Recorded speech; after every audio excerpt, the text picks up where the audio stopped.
by AT&T Uverse TV. The following is a presentation of Fox Sports. We are Fox Sports. We are Southwest.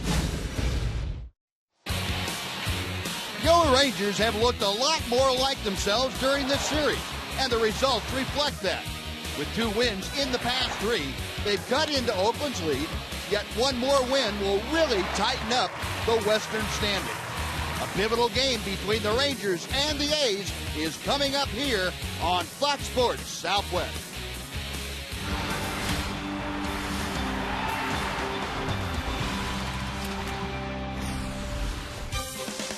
Under brilliant blue skies with a strong south wind, the Rangers and the Oakland A's are getting set to wrap up this 4-game series at Rangers Ballpark in Arlington.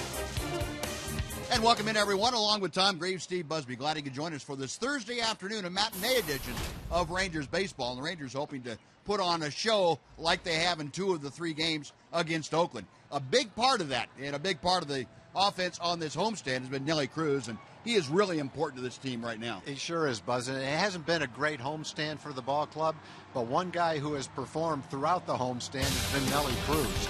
He's been hitting the ball when it counts. On this homestand, he's hitting .324. 6 of his 11 base hits have been for extra bases. It seems like when he hits a home run, it comes at the most important part of the ball game.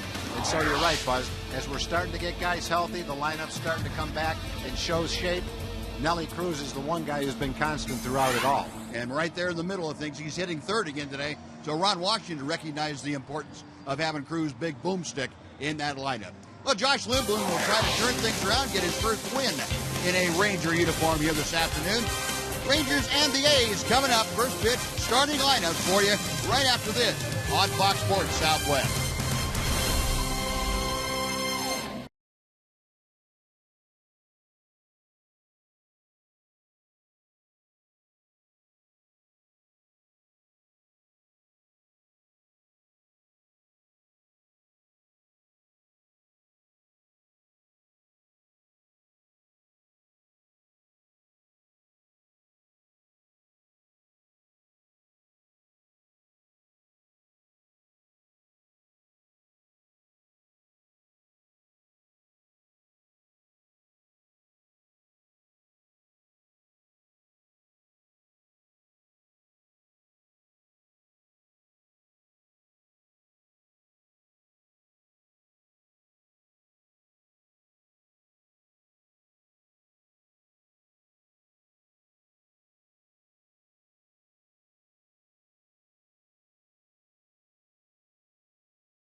Is brought to you by your Texas Ford dealers.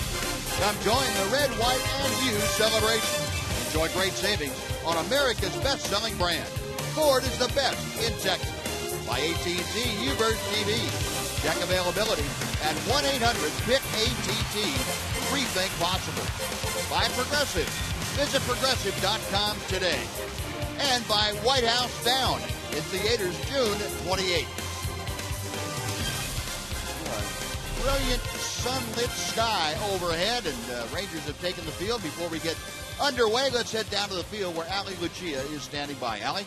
Thanks, Buzz. You guys talked about this as a chance for the Rangers to win the series, and I talked to Joe Nathan, one of the senior leaders on the pitching staff, about what last night's win does for this team. This is a good start to go. Obviously, we got one more big game today, but to come out and play better against division rivals is definitely huge, especially against these guys playing good baseball. So at least it'll give us a little bit of confidence to see a light at the end of the tunnel. That's today's Geico quote of the day, and as you know, Buzz, a win today would send them off on a tough road trip that they have ahead. Thanks, Allie. Yeah, it will be a tough road trip, and this would go a long way to making that flight to St. Louis in the 3 days there a much more pleasant experience. Well, Josh Lindblom out to the mound, and here's the Oakland lineup that he will face this afternoon. Coco Crisp back in the leadoff spot. He's in center field. John Jaso catches. Jed Lowry bats third, plays shortstop. Yoenis Cespedes is the DH. Brandon Moss bats fifth and plays first base. Josh Donaldson is over at third. Seth Smith in left field. Josh Reddick bats eighth, plays right. And batting ninth, playing second, is Eric Sogard. Budweiser scouting report for Josh Lindblom, this afternoon's starting pitcher. He's 0-2. His ERA is near 6. He's had 3 starts for the Rangers so far this season. Been extremely tough, though, on right-hand hitters. They're only 3 for 21 against him. May 20th against Oakland, he took the loss. 4 2/3, 7 hits, and 4 runs. Last start was against Toronto. He gave up a couple of home runs. Threw the ball pretty well, though. 6 innings, 5 hits. Didn't walk anybody. Just made a couple of mistakes in that game. And the first pitch to Coco Crisp, a 90-mile-an-hour fastball is high for ball 1. Crisp at 292, switch hitting center fielder up there from the left side, and Lindblom rocks and deals the 1-0 pitch. Tries the breaking ball, gets it to the outside corner to even the count. Josh, in the outing that he had here a month ago exactly, 20th of May against these Oakland A's, didn't fare very well in 4 2/3 innings. A's roughed him up pretty good. A little retribution on the mind of Josh Lindblom here this afternoon. Right-hander with the 1-1 pitch. There's that big slow hook. It's 1-2.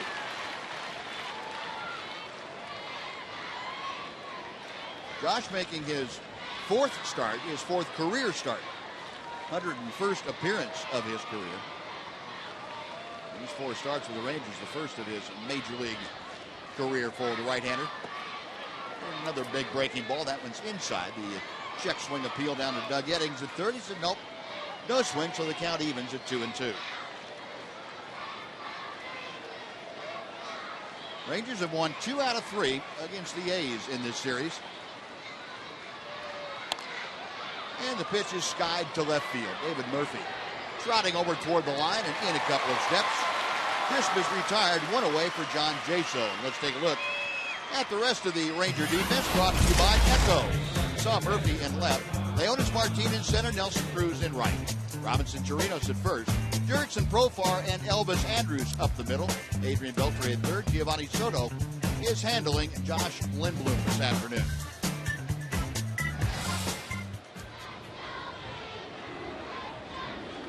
John Jaso came in last night in the 6th inning for the injured Derek Norris. Norris not available to play today either. And show you the umpiring crew very quickly.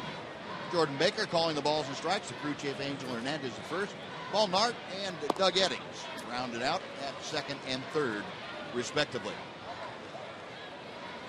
So Jaso played in all 4 games in this series. 278 the average. Rip and a miss. It is 1-2. That's something Saw Josh Lindblom get hurt with the last time that he faced the A's, that trying to come inside to a left-handed hitter with that fastball and not getting it in there. He located that one very well. There's the big breaking ball again. It's low and inside, 2-2 the count. Josh has given up 3 home runs in 16 2/3, 17 innings now. All 3 have been to left-hand hitters. Mentioned right-hand hitters are only 3 for 21. Right-hand hitters only 3 for 21 against him.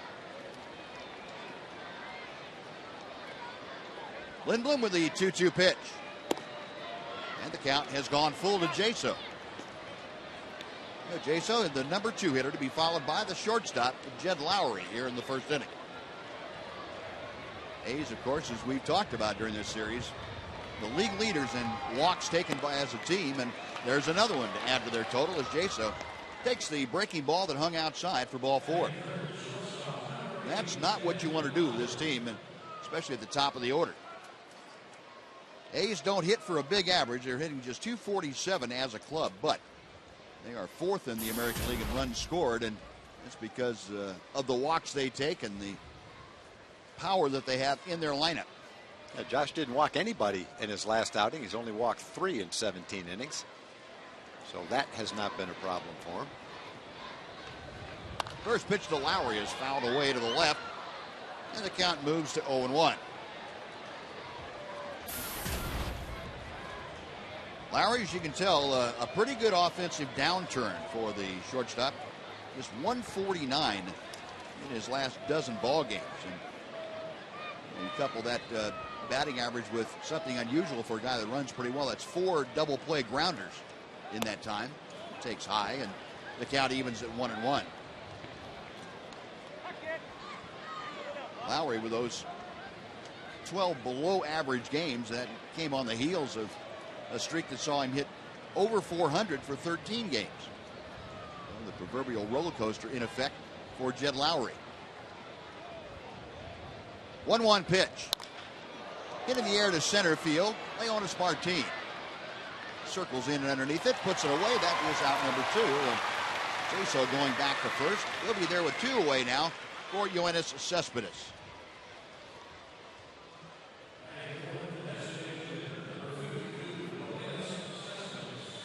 Cespedes obviously provides some power in the middle of the A's lineup.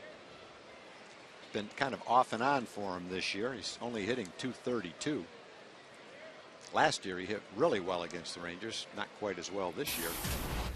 He's still a force in the middle of the lineup and does have a home run against Josh earlier in the season. Well, that came here in that start in May that Josh Lindblom had. Cespedes has been bottled up pretty well in this series by Ranger pitch. He takes the breaking ball for strike 1.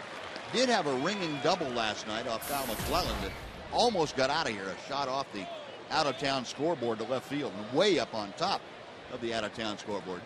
But that's been his only hit. He's 1 for 11 against the Rangers here in these first 3 games. There goes Jaso on a delayed steal, and the throw is high into center field, but backing it up, Leonis Martin.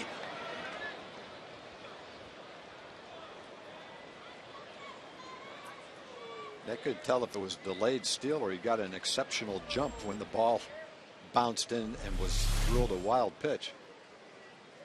I think that was a delayed steal. I do too. It's definitely a delayed steal. Yeah. You can tell the 3 little hops he takes before he goes.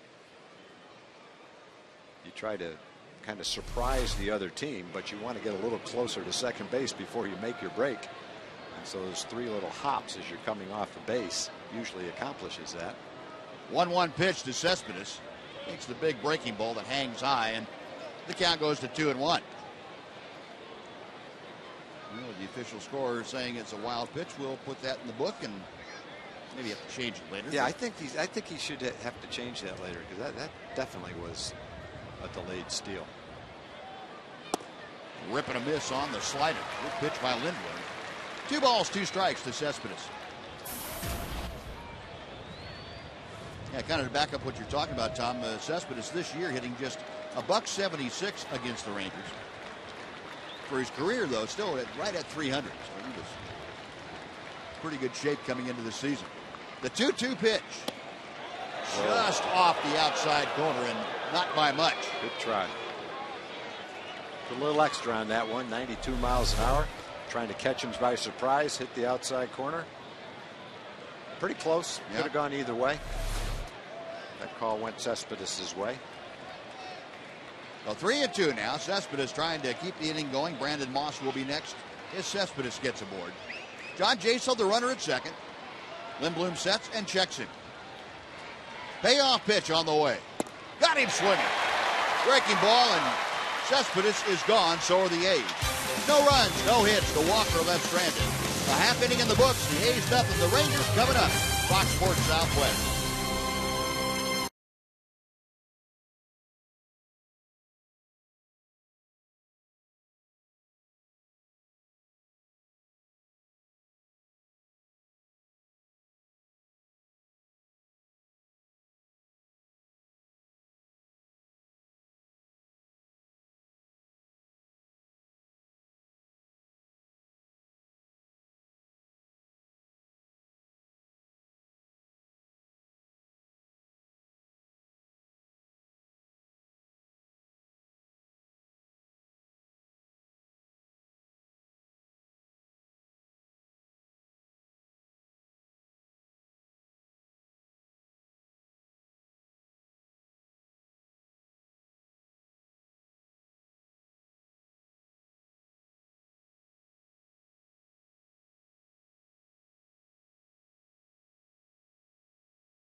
Rangers coming to bat, and the Rangers starting lineup delivered by Demontron RV. Ian Kinsler will DH today, and he'll lead off. Elvis Andrus at short, Nelson Cruz in right field once again, hitting third. Cleanup hitter is Adrian Beltre. David Murphy moves up to the fifth spot. He's in left. Robinson Chirinos is in first. Giovanni Soto catches. Hitting eighth, playing second, Jurickson Profar. And Leonis Martin is in center, batting ninth.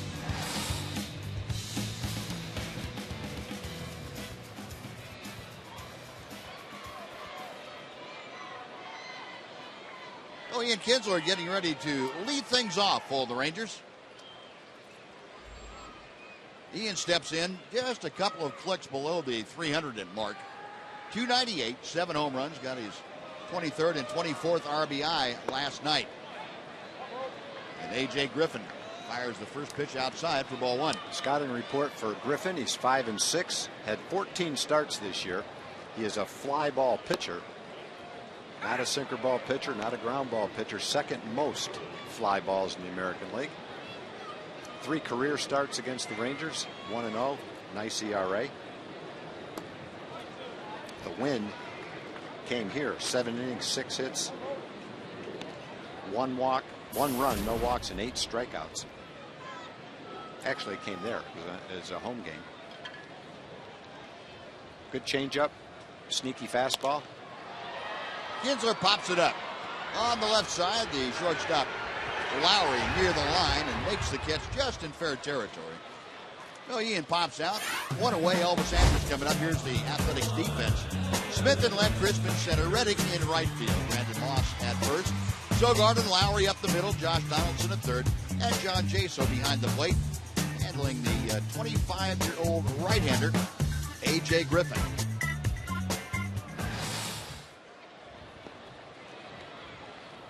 Well, Elvis comes to the plate hitting at 238. See, neither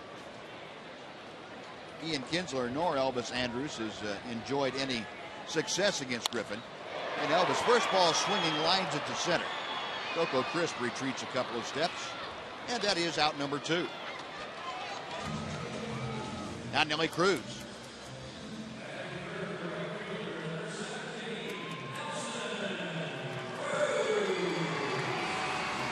his average up to 270. That is as high as it's been in a while, and certainly the RBI total increased. He's up to 50 now, 18 home runs. He has had, as we talked about, a big homestand. 2 for 7 lifetime against the right-hander Griffin. Outside corner, strike one is called.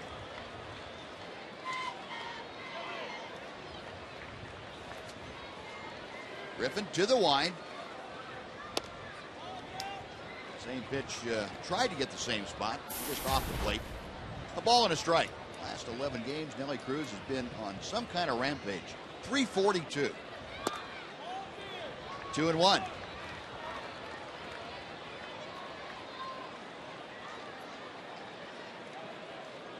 Cruz having good success in day games this year, too. 321 the hitter. Swing and a miss on the sharp breaking ball. 2 balls, 2 strikes. Griffin, as Tom told you, a very good changeup. Also a pretty good cut fastball. Maybe will mix in an occasional curve to his repertoire. The 2-2 to Cruz. Here's the curveball. And the count has gone full. So with 2 outs, Nelson Cruz trying to get aboard. Adrian Beltre, the cleanup man, waits in the on-deck circle. Just underway, bottom of the first inning. Scoreless game here at Rangers Ballpark. Payoff pitch. Nub foul down the first base side. And we will come back and try it again. Griffin signed. He was a 13th round draft choice. Wasn't a high draft choice. College pitcher. His first minor league season, he was a closer. Wasn't even a starting pitcher. Had 15 saves in the minor leagues. Ripping a foul by Cruz. And they've got in their rotation, Griffin was a 10th round draft choice. Fastball that Nelly had a great swing at. Malone was a 10th round pick. Straley was a 24th round pick. One more time with the 3-2. Tapper knocks the glove off of Griffin. He recovers and throws to first for the out. So Nelly undressing A.J. Griffin out there, but he is gone. So are the Rangers. 3 up, 3 down. After 1, no score in Arlington.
Let's welcome in Jim Knox. Jim. All right, appreciate it, Buzz. Got some nice folks in from New Mexico, Ranger fans, checking out the Rangers today. Good to have you on hand at Community Corner this afternoon. We're talking about the Texas Rangers Baseball Foundation joining forces with Matthew McConaughey's Just Keep Living Foundation to help fund 3 programs here in North Texas. Just Keep Living helps out kids live a healthier life. And to find out more in detail, and also to have a chance to meet Matthew McConaughey on June 29th.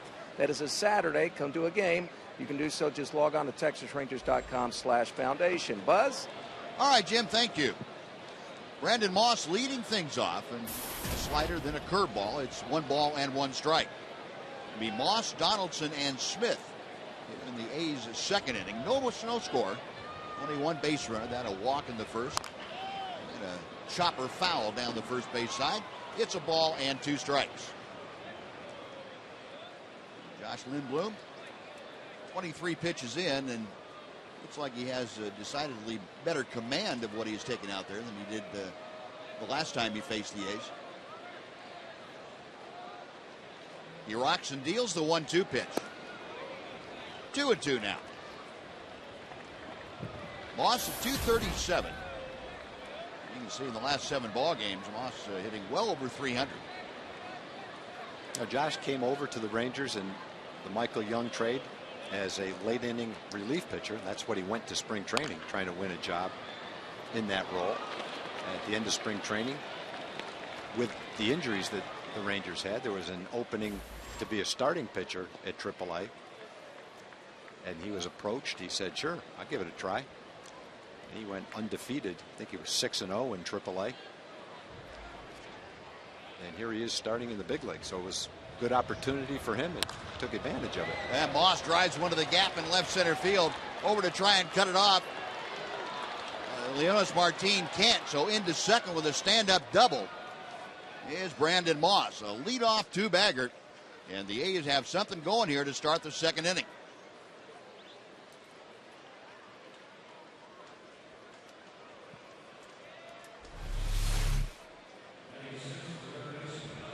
And a fastball kind of out over the plate, belt high.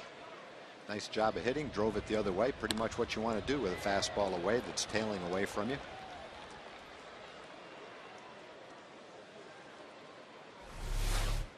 The 1 on, nobody out. Here's Josh Donaldson.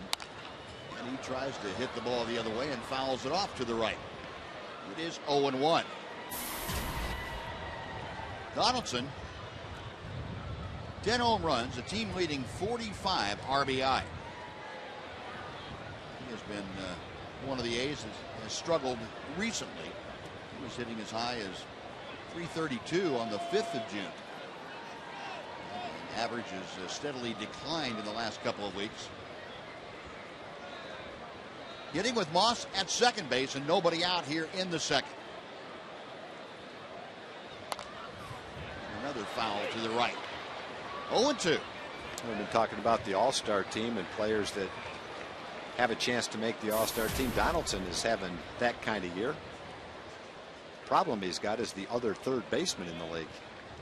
Got Miguel Cabrera with the Tigers, Evan Longoria with Tampa Bay, Manny Machado with Baltimore. He's on a record pace for doubles. So there's a lot of competition at the third base spot.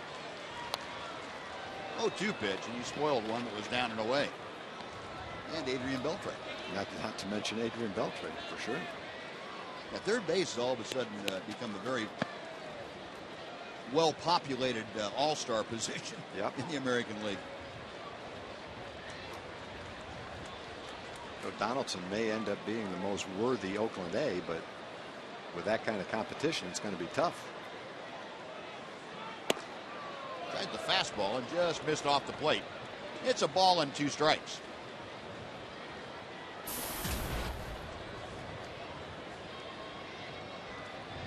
Donaldson, see that 170 average in the last 12 ball games. That's the streak we were talking about. Lindblom set, trying to make him hit the ball to the left side if he can. And the fastball is very high. It's 2-2. And how do you do that? Well, if you're going to throw in fastballs, the hittable ones, you want on the inside part of the plate and throw them a pretty good steady diet of breaking balls also. Make him roll over and try to pull it to the left side.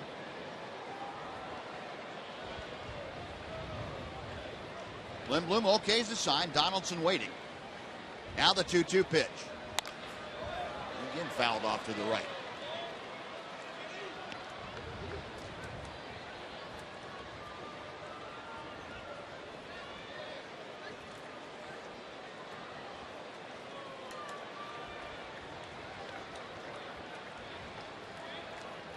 Donaldson back in the box.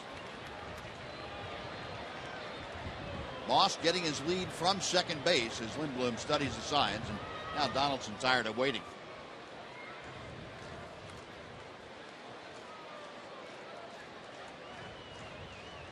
Lindblom, the Indiana native, drafted out of the University of Purdue. Again, the 2-2, and it's 3-2 now.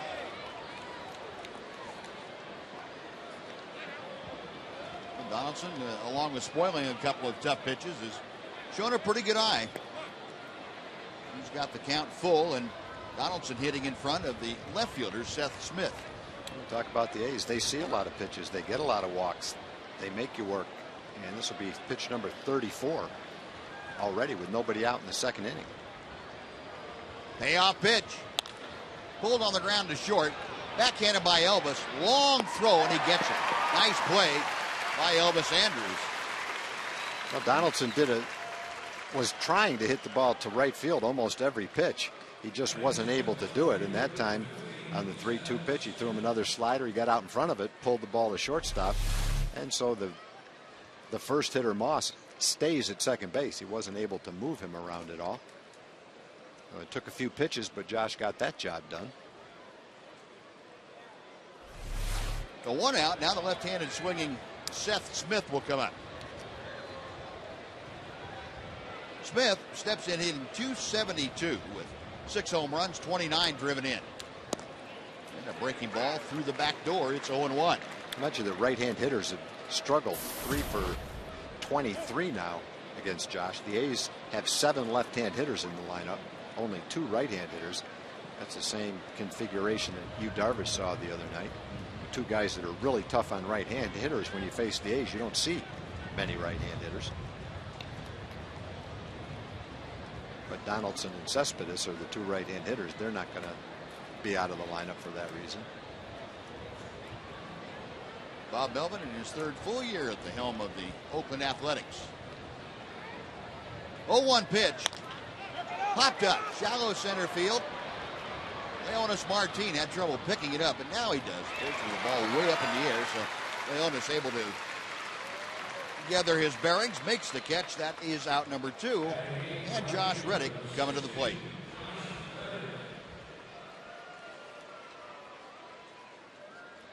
Now Lindblom now has put himself in a position where he can work around the leadoff double. Reddick, left-handed hitting right fielder, hitting .203, but he's done some pretty good work in the last few weeks to get it to that point. Reddick missed some time in the month of May with a bad right wrist. Since he's come off the disabled list, he has been swinging the bat much better. First pitch to him. A little bit low for ball 1. Reddick went on the disabled list on May 7th.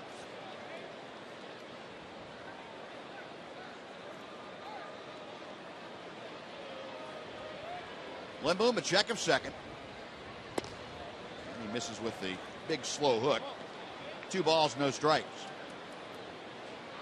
Well, at this point, falling behind Reddick, you kind of pick your poison. Do you want to deal with Reddick seriously, or do you want to just go ahead and try to work carefully to him and deal with Eric Sogard? Both of them left-handed hitters. Well, right now, you'd say Reddick is a little bit more dangerous as far as the power potential. But as far as swinging the bat, Sogard's swinging the bat pretty well right now. So, but you know, you don't necessarily have to worry about whether you walk him or not with first base open. You can try to make good pitches to get him out. Had the green light, 3-0. Nelly Cruz right there, and a sinking line drive carried all the way out to Cruz. That'll do it. Good job by Josh Lindblom to work around the leadoff double. After 1.5, we are scoreless in Arlington.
Today's question for you: where are you watching today's game?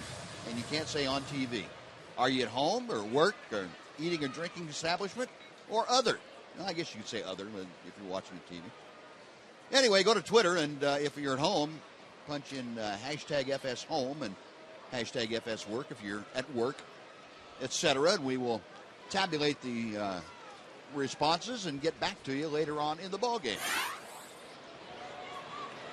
Adrian Beltre to start things off, the middle third of the Ranger order, to face A.J. Griffin. And the big right-hander deals low and outside to Beltre. 1 ball and no strikes. Adrian 305 for the season. Drove in his 39th run of the year last night and skies to center field. Coco Crisp coming in, looking up into the blue sky, makes the catch, and 1 away for David Murphy. A.J. Griffin out of the University of San Diego. The big guy, goes 6'5" and about 230 pounds.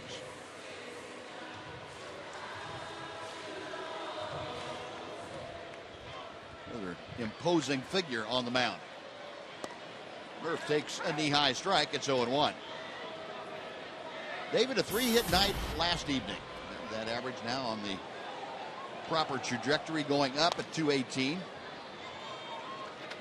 Fouls off the next pitch, and now he's down to the count, 0-2. Griffin has lost his last 2 starts, at the White Sox and at home against Seattle. Pitched 7 1/3 against the White Sox, gave up 4 runs. 6 innings against Seattle, gave up 4 runs. Victimized a little bit by the home run ball. And Murphy rolls over on one and hits a 3-hopper out to Sogard. 2 gone on the ground ball. Now Robinson Chirinos will come up. Given up 14 home runs on the season. And that would kind of go a long time with what you said about him being a fly ball pitcher. Yeah. I'm not sure how the ball is carrying today. Generally, this is not a great place if you're a fly ball pitcher.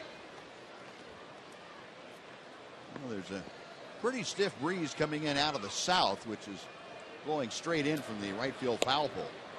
Well, it hasn't felt like there's been a lot of games this year where every ball hit in the air carried all the way to the wall or over in right center field. Been a few games like that, but for the most part, it's felt like you had to legitimately hit the ball to get it out of the ballpark. So I'm not sure how much of that effect is here on a daily basis. 1 ball, 1 strike to Chirinos. A lot of speculation that it might change a little bit with the reconfiguration of the restaurants down below us. Let a little bit more air filter through the stadium. Would that change that rebound effect? I don't know that anyone feels like there's a dramatic difference one way or the other. And back behind home plate with the Capital One Bank Club. And the new openings where you can come in right behind home plate and see all the way through to the center field areas. Low and outside, the count now to Chirinos has gone full, so Robinson trying to get aboard if he's able to extend the inning. Giovanni Soto will be next. No score, bottom of the 2nd inning here in Arlington. High fastball, and Chirinos had a pretty good rip at it, fouling it back. Still 3-2.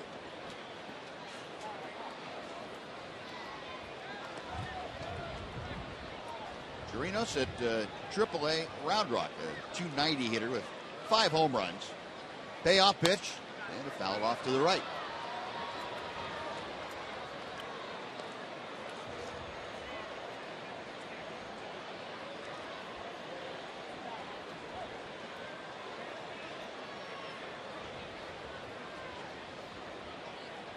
Griffin to the wind, again the 3-2, and another foul ball.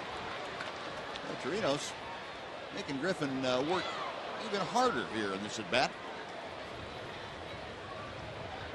28th pitch coming up for the big right-hander.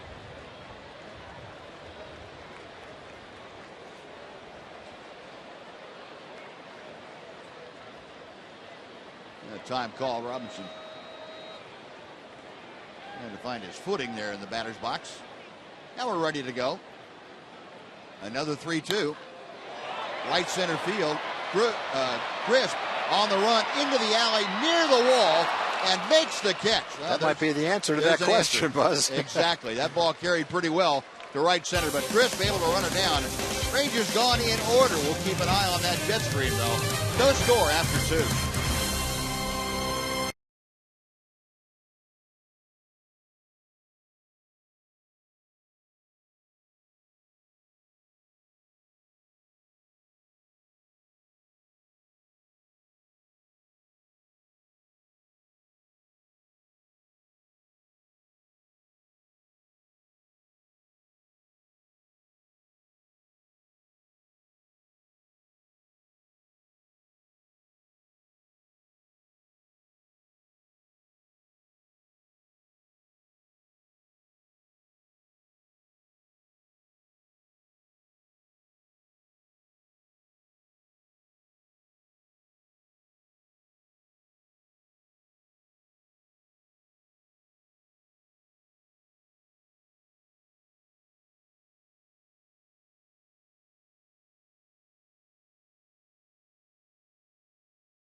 MLB All-Star Game. That's in New York this year.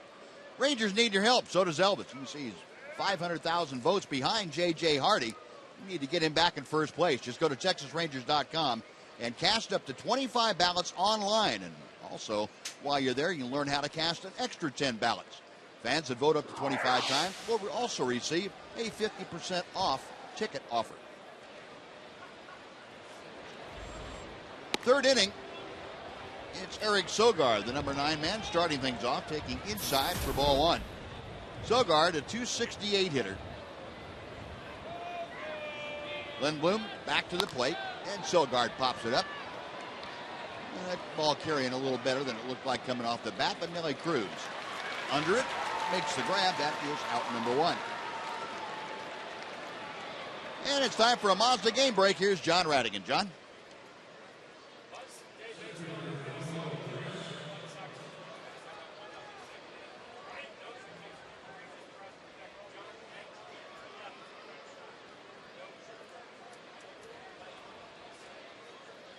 All right, John, thank you. We are scoreless here in the top of the third inning.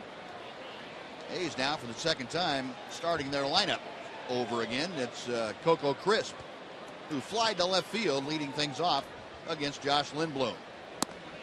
And Crisp takes that knee-high strike, 0-1.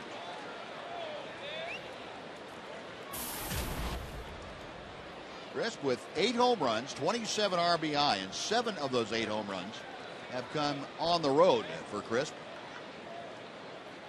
A guy that hits in that leadoff spot, that you need to be careful, especially when you get behind him. He has some pop in that bat.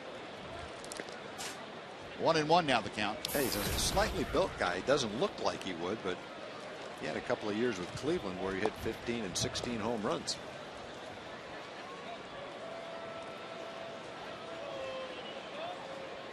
Lindblom to the line. 1-1 pitch. He went around, and Jordan Baker, the home plate umpire, said, I don't need any help calling that one. I saw it all the way. A ball and 2 strikes.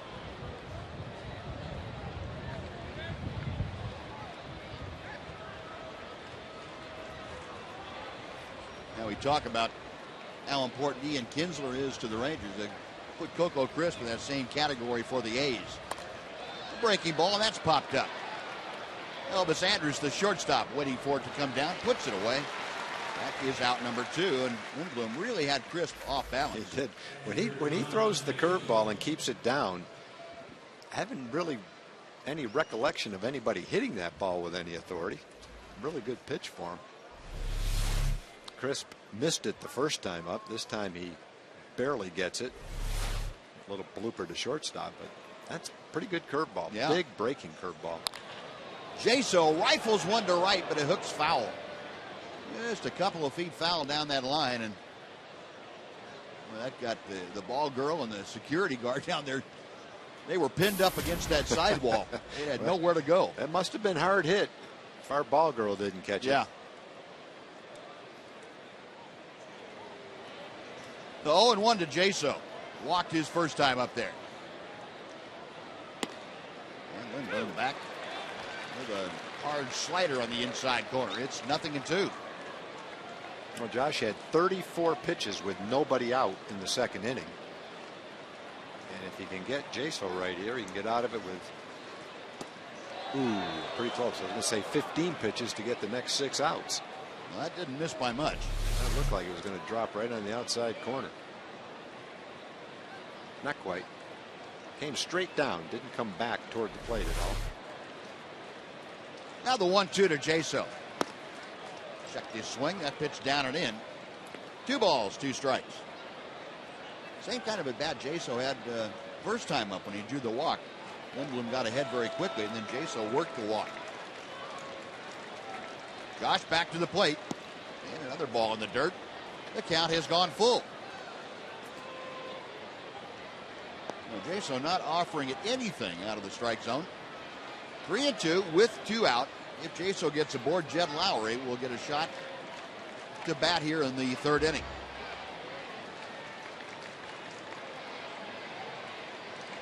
Lindblom with a payoff pitch. Low ball 4. Second straight walk issued to Jaso.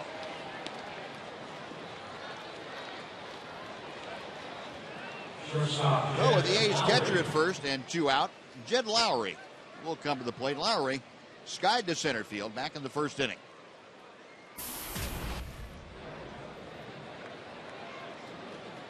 Lowry, one of the 2 switch hitters in the lineup, he and Coco Crisp.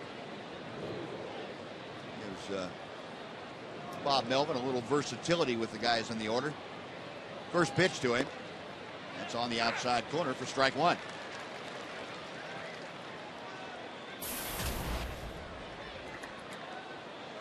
Lowry, as those numbers tell you over the years, has enjoyed hitting against Ranger pitching.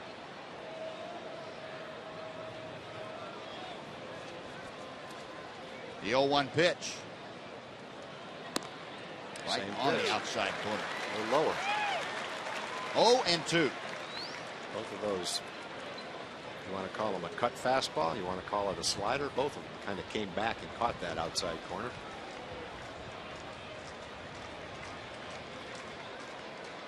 Jaso a modest lead at first. The 0-2 pitch coming. Tried that comeback fastball and just missed with it. A ball and 2 strikes.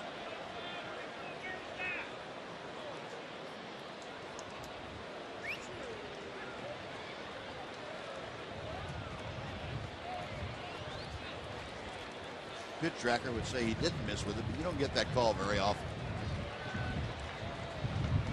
There goes Jaso. The pitch is swung on and fouled away. Jaso, a big jump. Elvis saying, yeah, you were safe all the way. Now go on back to first. Foul ball. Yeah, he wanted to get his uniform dirty anyway.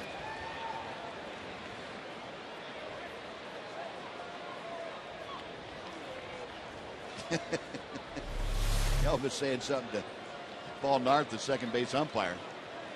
Hey, it's not my job to tell him it was a foul ball. Jaso's not sure exactly what happened. He didn't want to step off the bag and become a victim of the hidden ball trick. And make sure what happened. Again, the 1-2 pitch. And hangs outside. It's 2-2.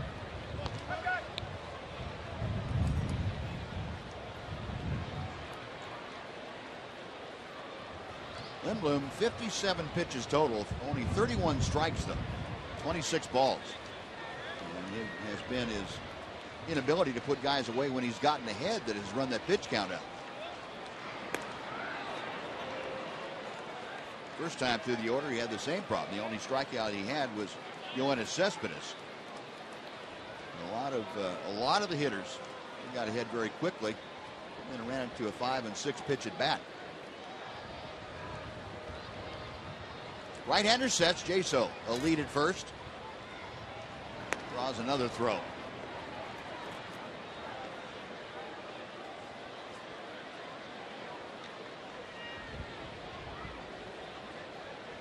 Ty Waller, the first base coach, keeping an eye on things over there. Jaso gets the lead. And Lindblom coming to the plate. Looper to right. That's going to fall for a base hit. Jaso will round second, head to third. And with 2 outs now, the A's play in first and third for Yoenis Cespedes. And Mike Maddox headed out to the mound to have a chat with his battery. Second base hit of the afternoon for the A's. And couple that with a second walk to John Jaso, and Lindblom's in a bit of hot water. Hey, baseball fans, Metro PCS wants to send you on a VIP flyaway experience with your home team in LA. Registered participating Metro PCS locations for your chance to win.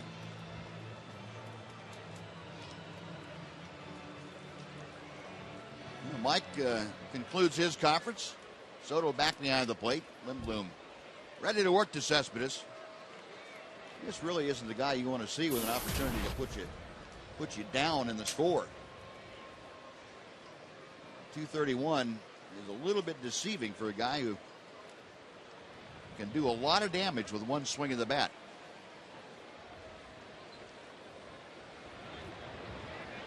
Lindblom with the first pitch to Cespedes. Rip and a miss.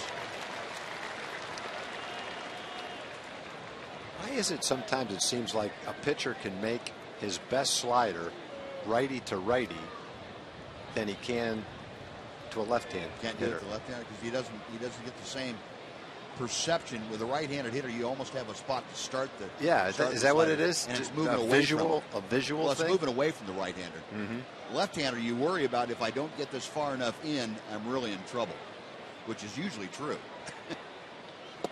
He made 2 the first time up to strike him out. Now he's made 2 right here. Like with almost precision, pinpoint precision. Yep.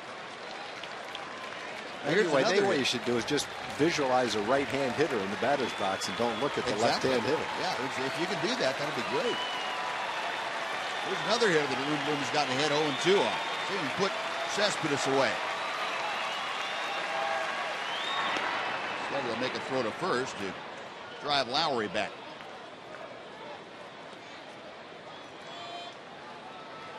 See, that's where I don't like a throw to first base. It takes time away and gives the hitter, to me, a chance to regroup. Yeah, you got him on the ropes right now. You've got him ahead, boy, pound him. Go back and get him. 0-2. Popped up around home plate. Chirinos coming down, making the call, and the catch. Josh Lindblom able to get a huge out, and the A's strand runners at first to third on a hit and a walk. After 2.5, no score. Rangers and A's.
Southwest is brought to you by your Texas Ford dealers.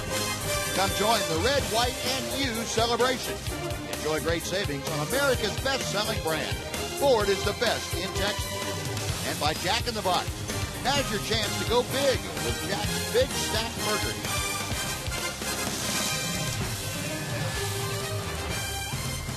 A sunny Thursday afternoon here at Rangers Ballpark. Hats in abundance. The K cards also in abundance. On the Kia K-Zone, and Rangers coming to bat here in the bottom of the third inning. Scoreless game. I hope there's a lot of sunscreen around also. Folks out here getting a pretty good dose of the UV rays today.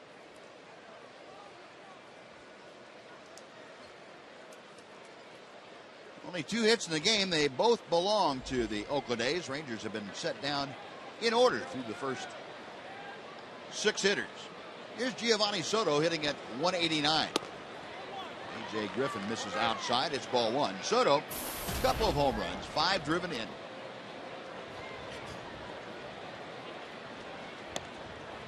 There's a strike. That evens the count at 1-1.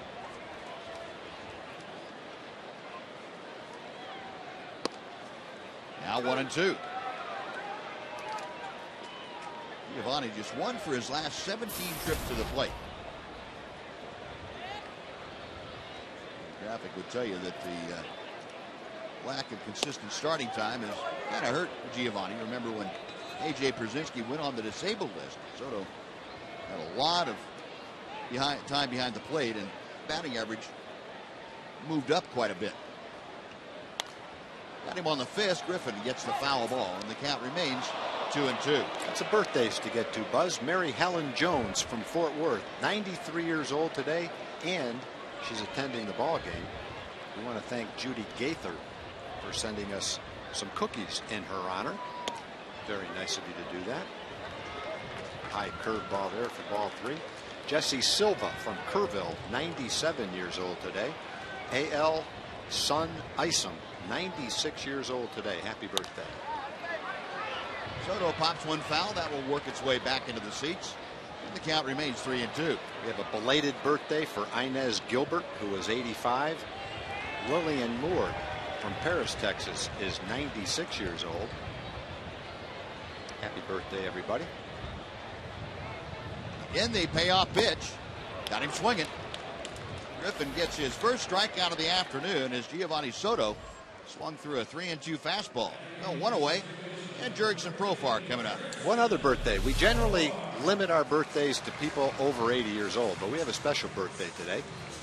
The Rangers Senior Director of Player Personnel. Basically, that means all scouting acquisitions, and such an integral part of the Rangers' success over the years. A.J. Preller, 36 years old. And A.J.'s going to be in his job with the Rangers for about 20 years. He's only going to be 40 years old. That's right.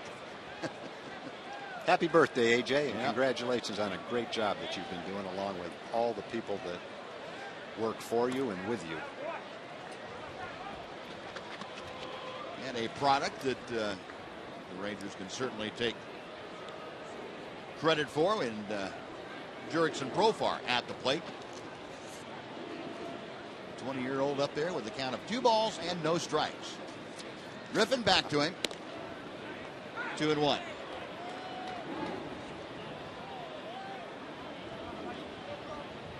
Profar, the switch hitter, saw the average at 270, a couple of home runs, 6 driven in. He was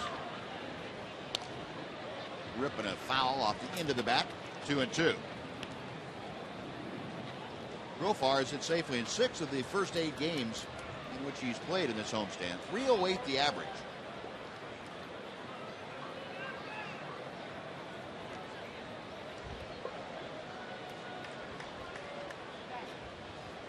Griffin winds the 2-2 pitch. Up the middle, over the glove of Griffin, behind second. Sogard has no play. Right off the end of the bat, Griffin reached down to get it and fanned. He thought it was hit harder than it was. Well, he made the play on Nelly Cruz's ball. lost his glove in the process. That one just kind of hugged the ground. It wasn't going that fast. Take a look at it. It just bounced right over his glove.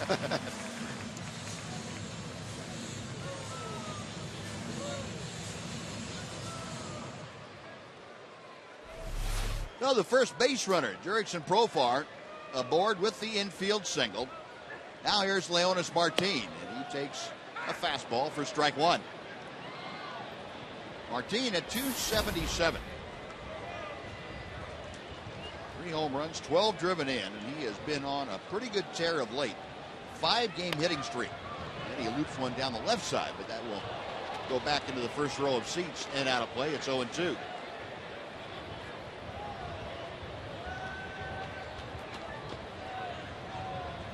Martin 8 for 16 in that 5-game streak, and he's also hit 370 on this homestand. 5-game streak with 2 runs driven in, 3 doubles. That's out of play also. The count remains 0-2.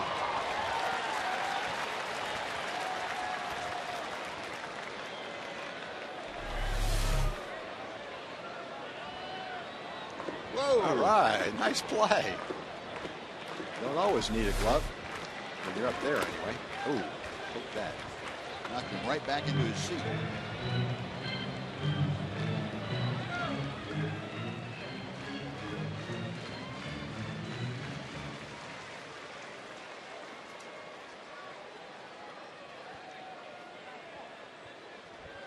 Leonis settling back into the box. Profar the lead from first as Griffin studies the signs. Right-hander nods in agreement. Check swing, call strike 3. A delayed call by Jordan Baker. And Leonis Martin caught looking at the third strike. And a little barking from the Ranger bench. Jordan Baker. When you make a call like that, when you hesitate so long, you're going to get some people barking at you.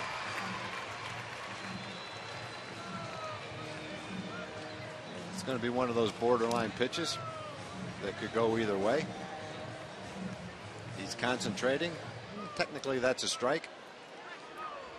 I guess the most important thing is to get the right call. Sometimes the timing might be a little bit later than your normal call, but the goal is to get it right. And based on our Fox tracks, he got that one right. Well, 2 outs now, back to the top of the Ranger order. Ian Kinsler popped out to short, his first time to the plate. Profar at first. See if he can get a jump and try to swipe second. He's a difficult guy to run on, Buzz, along with Bartolo Colon. Almost impossible to run on. Giving up 1 stolen base as an A. Only tried a couple of them this year. Don't have any. Let's see why. What's he doing? Basically, he doesn't have a leg kick, does he? It's just a slide step virtually every time. Yeah. No wasted motion. No. Most guys, I guess, wouldn't feel they could get the power behind the pitch doing it that way. Yeah, well, if you do it correctly and kind of load yourself up and then make the throw. What happens is when guys start when guys start doing a slide step, they rush everything, including in body forward. So you get nothing behind the ball. It's not your normal pitch. But if you can get it like Griffin does, to where your foot is all that goes out quickly, and the rest of you follows, and you have a chance to make good pitches. And Kinsler pops it up again. Behind the mound, the second baseman Sogard in to make the grab. That'll do it. Now the Rangers get their first hit for a Profar on infield single, but he's stranded. He finished 3 in Arlington. Rangers nothing, A's nothing.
honoring veterans and military service members in your community. Go to the tributeforheroes.com and vote for the veteran or military service member who will represent the Rangers and be recognized at the 2013 MLB All-Star Game. That's on July 16th.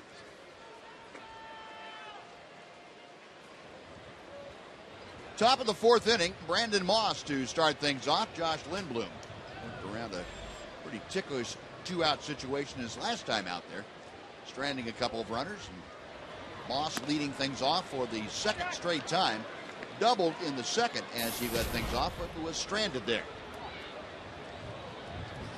1 ball, no strikes.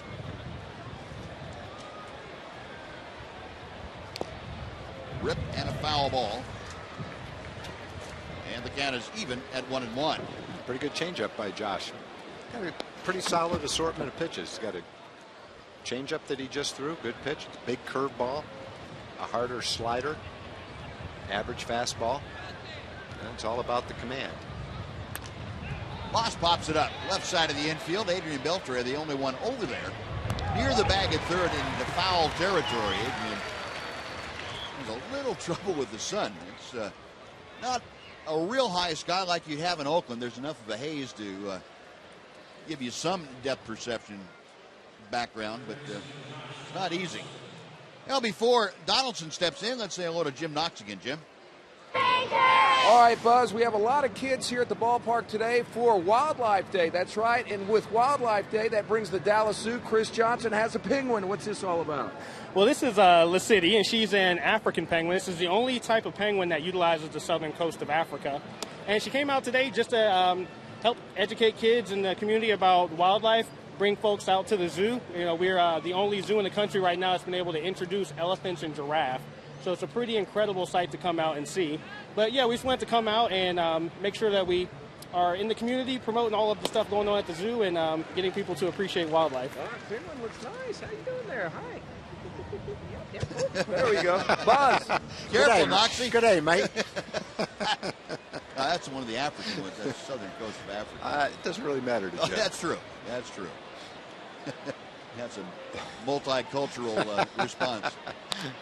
Donaldson fouls off the next pitch. It's 1-2. Those little penguins were running around. They walked all the way out to the pitcher's mound before the game for the opening. There they are. They wanted to pitch, too. They wanted to get up there on top. That's great. Waddling all over the place. We had a lot of fun with those on the field before the game. Ground ball up the middle. Right there is Profar after a step to his right. On to first. That's out number 2. So for the first time today, the first 2 hitters in the inning have been retired by Josh Lindblom and friends. Now Seth Smith will come to the plate. Smith, the fly ball to center, back in the second inning. A's just 2 hits. Rangers with 1 hit. Top of the fourth inning with 2 outs. Smith steps in hitting at .271 with 6 home runs and 29 RBI. Big slow hook comes in the back door. 0-1. Smith 4 out of 13 in this series. Scored 3 runs for the A's. Another big hook. That one's inside. A ball and a strike.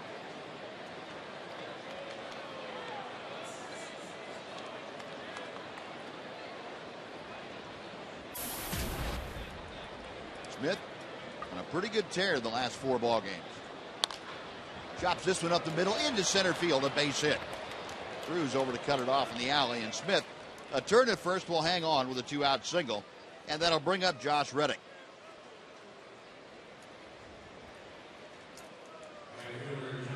The third hit for the A's against Lindblom here.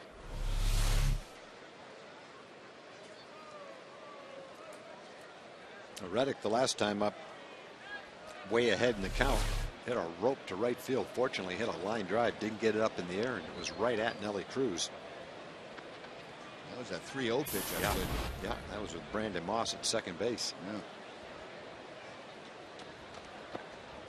So Reddick up there now with Smith at first and 2 outs. Reddick, a 2-0-1 hitter as Lindblom starts to work on him. And the pitch outside for ball 1.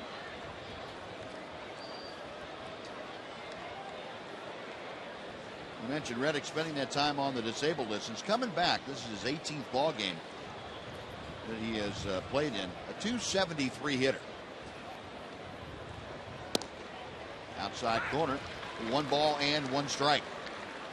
Reddick last year didn't hit for a high average, but he hit 32 home runs and knocked in 85 runs.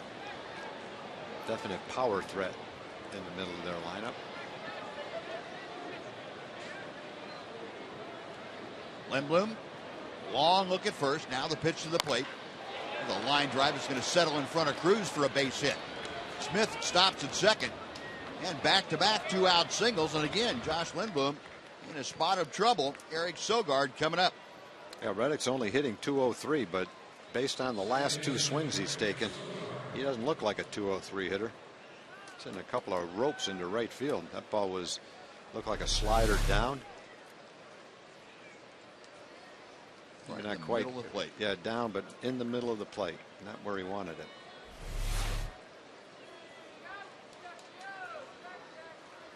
A 2 on, 2 out. Sogard to the plate. Fly to right as he led off the 3rd inning.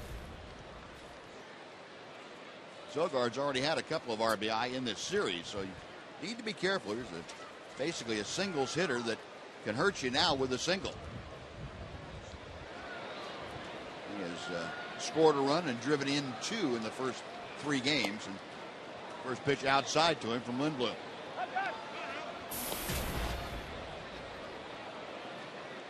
Day games, not quite as good as night games for Eric Sogard. Lindblom hoping to keep those numbers reflecting that same thing. That pitch fouled off. 1 ball and 1 strike now.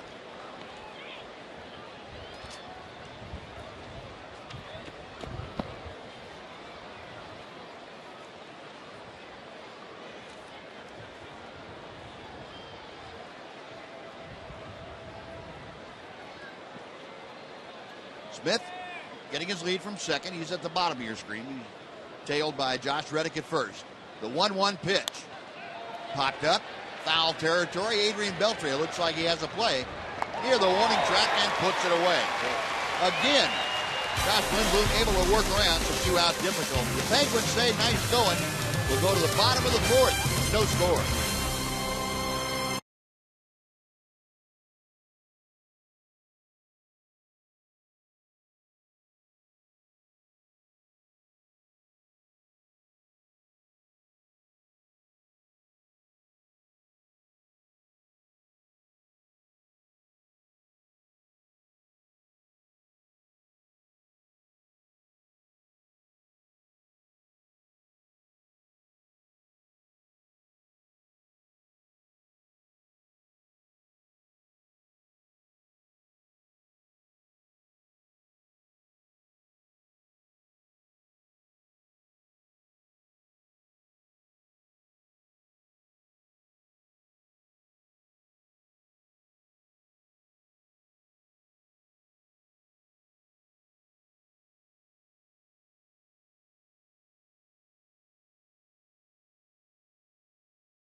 Here on Fox Sports Southwest for Chevy Hometown Kids.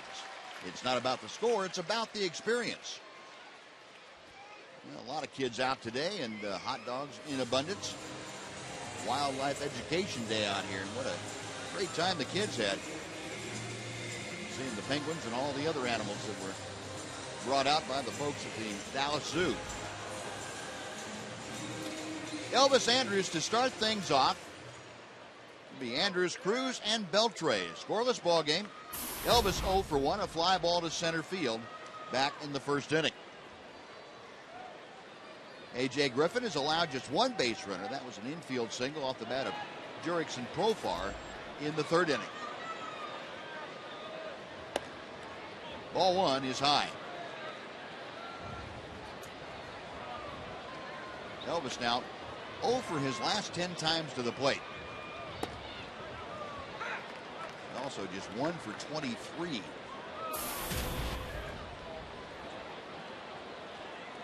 September of last year, his last home run.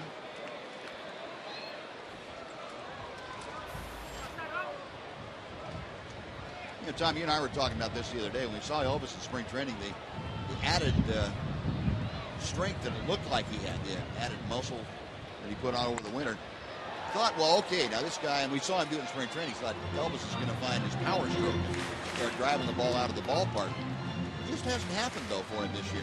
No, and I don't know that he'll ever be a home run hitter, but I think there's been times in his career where it looked like he could be the kind of guy that hit maybe 8 to 10 home runs, which doesn't qualify you as a power hitter, but would be a step up from what he's been early in his career as a young player.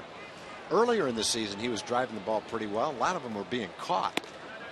The last 100 at-bats, he just really hasn't been making the same kind of contact. Early in the season, he wasn't getting any hits, but he was hitting the ball extremely hard. Then he got hot, got his average up to 280, and since that time, it's been a struggle making that kind of contact. There's a solidly struck ball into left field by the dive of Donaldson. Elvis snaps that 0 for 10. A leadoff single, and the Rangers get something going here in the fourth inning with the big guys coming up. And really, for the lineup to click, you want everybody contributing, and the two guys that are due to get hot that could really help in that regard. One is Elvis, and the other is David Murphy. Two guys with track records that have gotten off to slow starts, and a lot of baseball yet to be played, and they both have a lot of talent. And when they both get hot, that just will really make the offense click even better and easier. Now here's Nelly. That big breaking ball stays high for ball one. Cruz hit one back up the middle. It was flagged down, almost knocked the hand and glove off of A.J. Griffin. Did knock the glove off, but his hand stayed attached. And he pops it up. Behind the plate, Jaso coming back, the wind pushing it. And it is 4 rows deep, so thank you very much, wind. That looked like when it went up, it might be playable. Sure looked like it. I thought it was going to be right around home plate. No, 1-1 the count now to Cruz.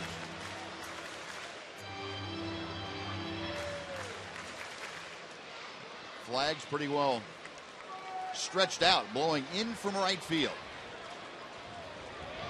Elvis at first. 1-1 the count to Cruz. The breaking ball is outside, and going to second is Elvis as Jaso can't corral the pitch. And now Elvis in scoring position with nobody out. Again, Elvis really anticipating that ball in the dirt, getting a good jump. No hesitation right there, and able to stroll down to second base. They scored a wild pitch on A.J. Griffin. The 2-1, the count to Cruz. Scoreless ball game. Rangers, for the first time, have a man in scoring position. Ooh, and Nelly had a fastball to work with and fouled it straight back. 2-2. Cruz with good success in day games this season. 6 home runs and an average above 320. Griffin a long look in. Now the right-hander set. And Cruz fouling that fastball back. That went up and in on his fist. And that last play that allowed Andrus to get to second base, they're changing it to a pass ball. Pass ball charged to John Jaso. 2-2 as Griffin sets. And Cruz, a little blooper that's going to be caught by Lowry, the shortstop, as he backs up. Andrus staying at second. He's there with 1 out now for Adrian Beltre. And Nelly Cruz is reaching out and tapping a little pop-up to the shortstop.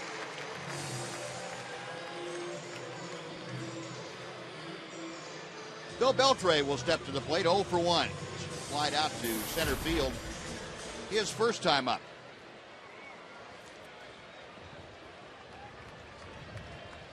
Beltre 2 for 5 in last night's ball game.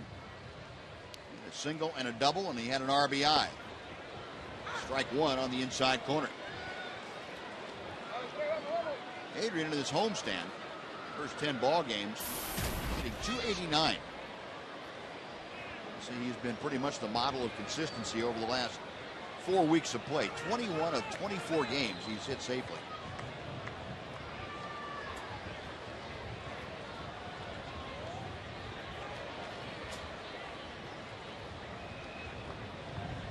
Jaso with a series of signs. Elvis taking the lead from second. And Beltre gets one right off the cup into the bat and leaves part of the bat out about 20 feet in front of home plate.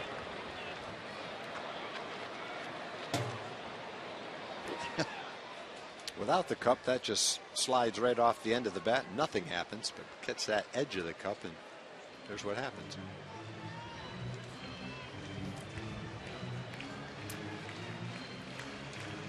The 0-2 to Adrian.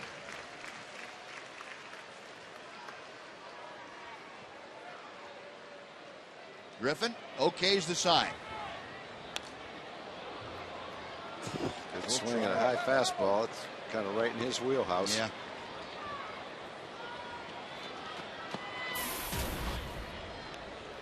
You get the ball out away from him a little bit. I don't think he has a bad place. Up, down, off the plate, outside. He covers all that pretty well. But the only place that he doesn't handle well is inside, right under his fist. There's a swing and a miss on the off-speed pitch that stayed up. Yep, high changeup looked like a high fastball. He's got a good one, boy. Well, third strikeout for Griffin this afternoon.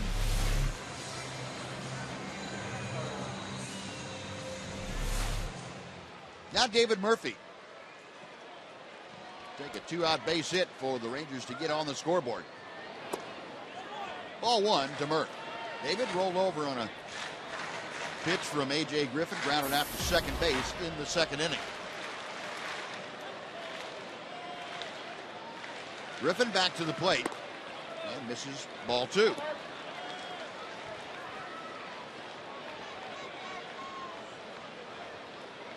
Infield playing Murphy around to the right a couple of steps. The outfield playing just the opposite. They are around to the left a couple of steps.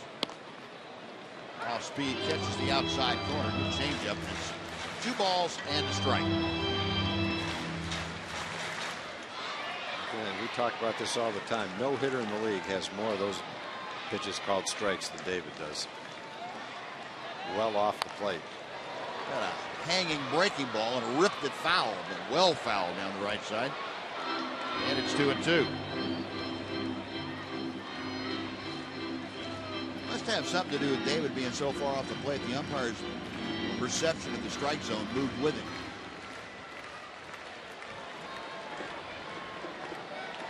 Compensation for it or something. I don't know. That's the only thing I could think of. I don't know why else it would be. And again, we don't have scientific data to show that that's the case. It just seems that way, that he has a lot of those pitches called strikes. Murph, a check swing, the pitch down and in. The count has gone full now. So Murphy trying to extend the inning and not drive home Elvis. If he's able to get aboard, Robinson Chirinos, the first baseman, will be next. Griffin with a payoff pitch. And Murphy spoils one as he laces it foul down the left side. Murph, like so many guys do, wearing those sunglasses all the time now. Bright, glary day here at Rangers Ballpark. 3-2 with 2 outs. Swing and a miss, and that'll do it. Griffin back-to-back strikeouts, so the Rangers get a leadoff single and get Andrus in scoring position, but strand him there. We're going to the 5th. No score. Oakland in Texas.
Size jackpots. It's Texas' original jackpot game, available at your favorite lottery retailer.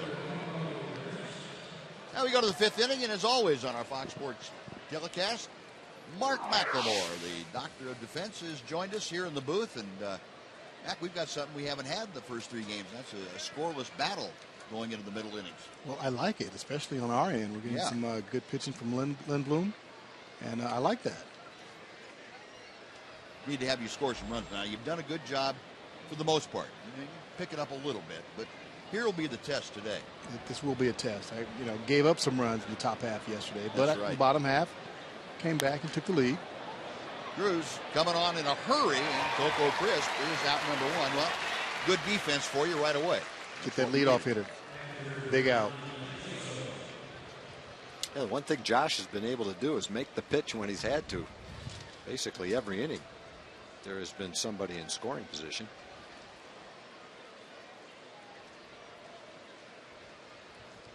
One out here in the 5th inning. John Jaso has walked both times that Lindblom has faced him. He takes the first pitch inside for ball 1. Jaso had fallen behind 0-2 each of the first 2 times. Worked the count full and then took ball 4. One of those weird matchups for Lindblom that hasn't worked in his favor. There's a strike. And it evens up at 1 ball and 1 strike.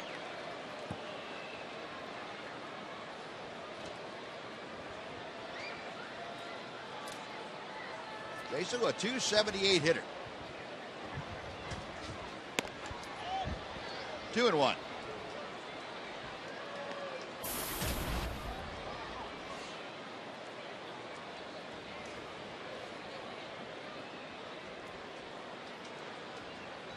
Lindblom to the wind. The pitch hits the inside corner. Good slider. It's 2-2.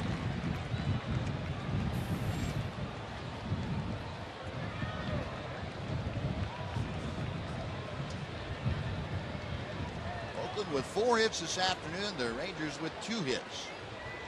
Here in the top of the 5th inning, Lindblom's slow curveball tried the back door. And for the 3rd straight time now, Jaso has run the count full with 1 out. If I remember right, Buzz, he had a 2-2 pitch exactly like that in one of the at-bats. Yep. Curveball that came straight down and missed coming back to catch the corner.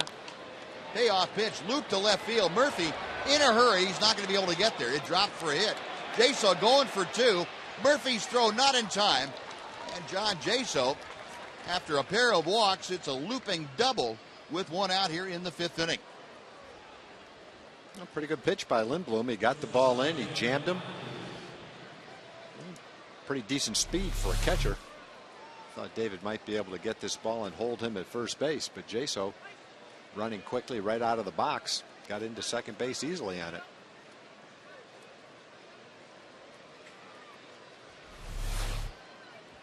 Now, the 5th hit of the afternoon, second extra base hit for Oakland. Now Jed Lowry, who is 1 for 2. 1 ball, no strikes. Lowry singled to right field his last time up. Fly ball to center back in the first inning. Rangers pulled around to the right side with the left-handed hitting Lowry facing Lindblom. Ball 2 is high. Now Soto going to go out and have a chat with Josh Lindblom.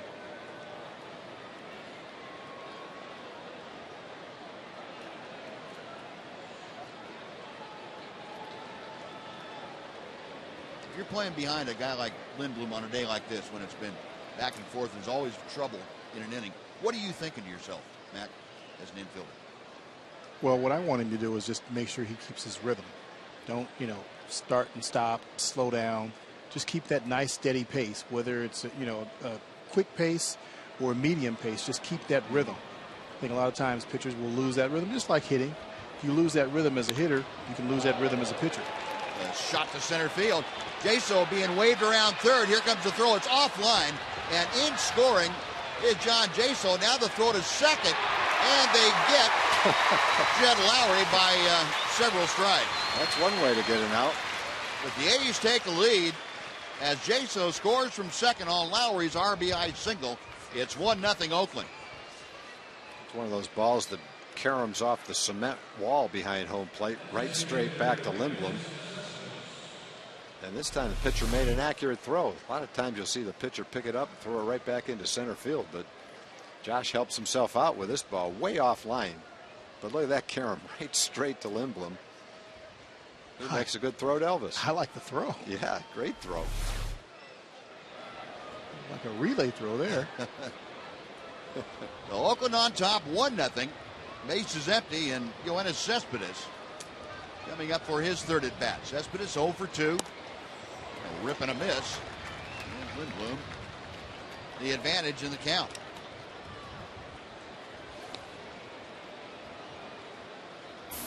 Ellis, what do you think of that brick wall back there now? I mean, it's moved up, a few feet now, a little bit closer to home plate, and that ball caroms back. We've seen a lot of that so far this year.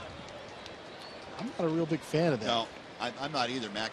And there's, with the signage back there too, there are some inconsistencies on what it's going to do. We got the sign panels that'll give it a different rebound effect. I think you ought to just pad the whole thing and have it be at least consistent around behind home plate. Right. To me, if you throw a ball by the catcher, you ought to be penalized every time. It shouldn't be random. You shouldn't be able to get an out on a ball bouncing right straight back to the catcher. Base runner really doesn't have any. He almost has to wait to see which way it's going to carom before you take off. I don't know what you can do about that based on the way it's built right now.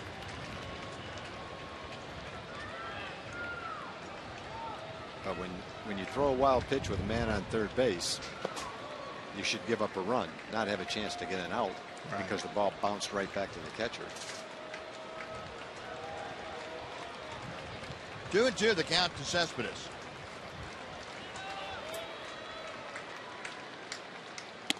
Got him swinging. Lindblom with his second strikeout of the day. It's been Cespedes both times, but Oakland jumps on top. A run on 2 hits, nobody left. Halfway through the ball game, Oakland 1, Texas 0. Fox Sports Southwest.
every Tuesday night from now through August the 13th, and enter to win free Rangers tickets and a VIP Rangers experience.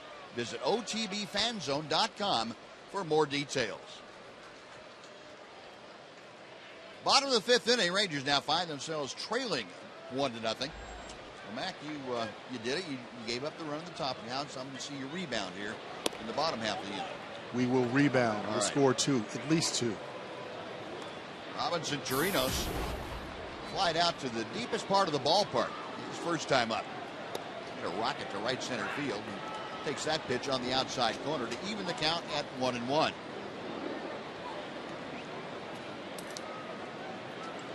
Mac, Tom and I were talking earlier in the game. We wondered if there would be a jet stream, and the ball that Chirinos hit answered the question for us. They got up in the stream and carried pretty well to right center. Nobody's been able to do much with it against these starting pitchers today. Lowry on across the diamond. Chirinos retired. That's 1 away for Giovanni Soto. Time for another Mazda game break. Once again, here's John Radigan.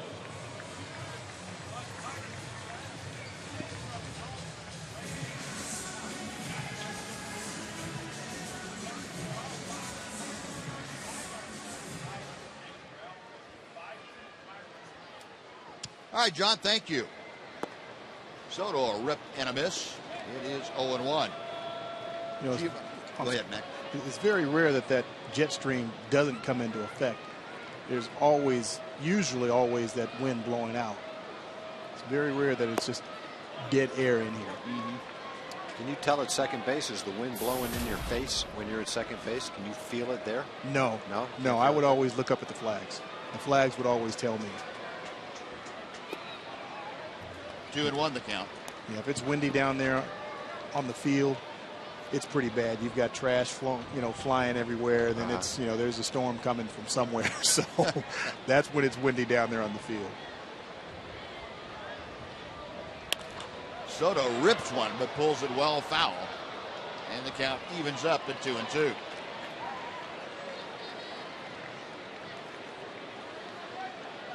Yeah, we still haven't had a real definitive answer whether the new construction behind home plate or the demolition part of the construction has really had a big effect on the wind patterns. We still know there's some kind of jet stream blowing out there, but we haven't had that many games to figure out if it's as strong as it was. 3-2 now to Soto. Giovanni trying to get aboard with one out. Griffin with a payoff pitch. In the air to center field. That ball's carrying. Back is Chris. He's at the wall. Goodbye. Giovanni Soto, right on cue for Mark McLemore, ties the ball game at 1. Just ran in that wall pretty hard. That ball barely got all over the wall. Hard hit ball, dead center field. That's where you get right back in the ball game with one swing of the bat. Chris ran out of room, had no idea where the wall was. He just ran right straight into the wall. Bang.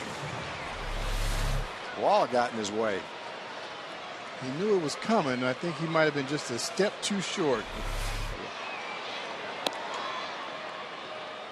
We mentioned that Griffin has been victimized by the home run. Watch Chris run into the wall. Thinks he's got a shot until whoops. Wow. Yeah. Thank goodness for padding. Playing some of those minor league parks 40 years ago, and you'd be running into a brick wall. Profar is going to have that pop foul blown back out of play, and the count moves to 1-1. And we'll take a look at the measurement on the bat speed. How fast does this thing come out of the home plate area? 97.5 miles an hour. What'd they say? Nelly's was that one home run, 111? That's the highest one we've heard so far. Profar, an infield single. Boy, he lost about the same amount of bat that Adrian Beltre did. Yeah, that changeup will do it to you when you're way out in front of it like that. Hit it off the end of the bat with a cup end. That can happen to you. And one final note on Giovanni Soto's home run. That's the first one that he's hit is homering in back-to-back games back in mid-May, more than a month ago, 16th and 17th against Detroit. So I remember one of those was to left field off Justin Verlander. Yep, sure was. 1-2 pitch to Profar. Just able to get a little tiny piece of that one. And Jerickson staying alive.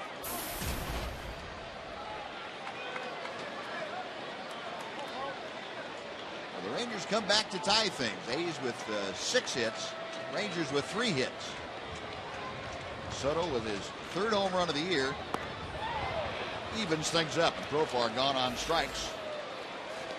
That is out number 2 and the 5th strikeout for A.J. Griffin.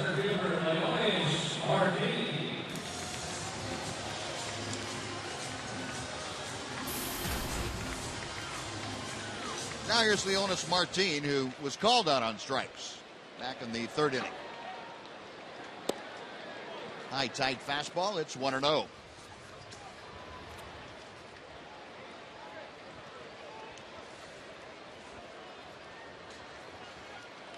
Griffin back to the plate. He jammed Leonis Martin pretty well, and Leonis just fighting it off. 1 ball, 1 strike. Giovanni's home run was the 15th home run that Griffin has given up. That ties him for 4th in the American League, most home runs allowed.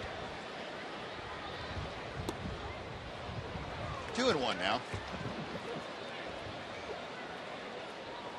Estimated distance on Soto's home run, 404 feet. Well, you can't say it's a wall scraper as far as the back of the wall, but it was a top scraper. The 2-1 pitch. That's out of play to the left.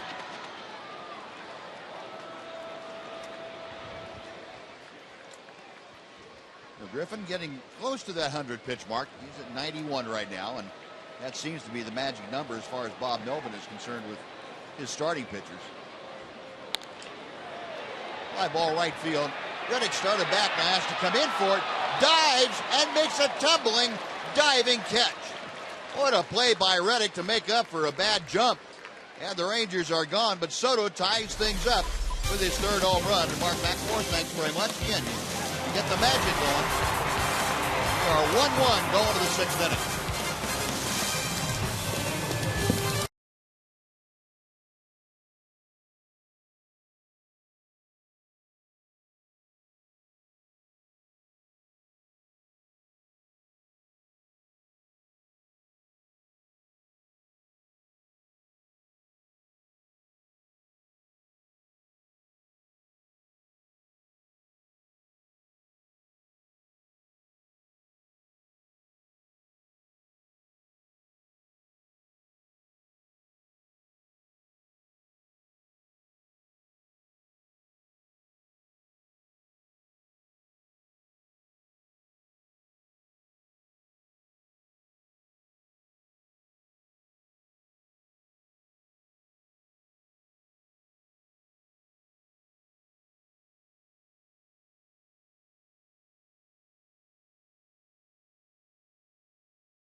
Baseball on Fox Sports Southwest is brought to you by the all-new Mazda 6.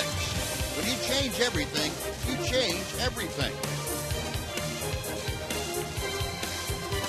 Now 1-1 the score as we go to inning number 6. Brandon Moss, Josh Donaldson, and Seth Smith, the first 3 A's to face Josh Lindblom. Giovanni Soto, Lindblom's battery mate,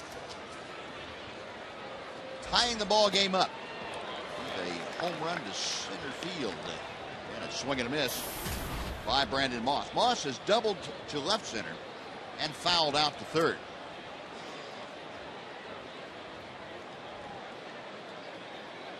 Lindblom with the 0-1 pitch. High and tight. A ball and a strike.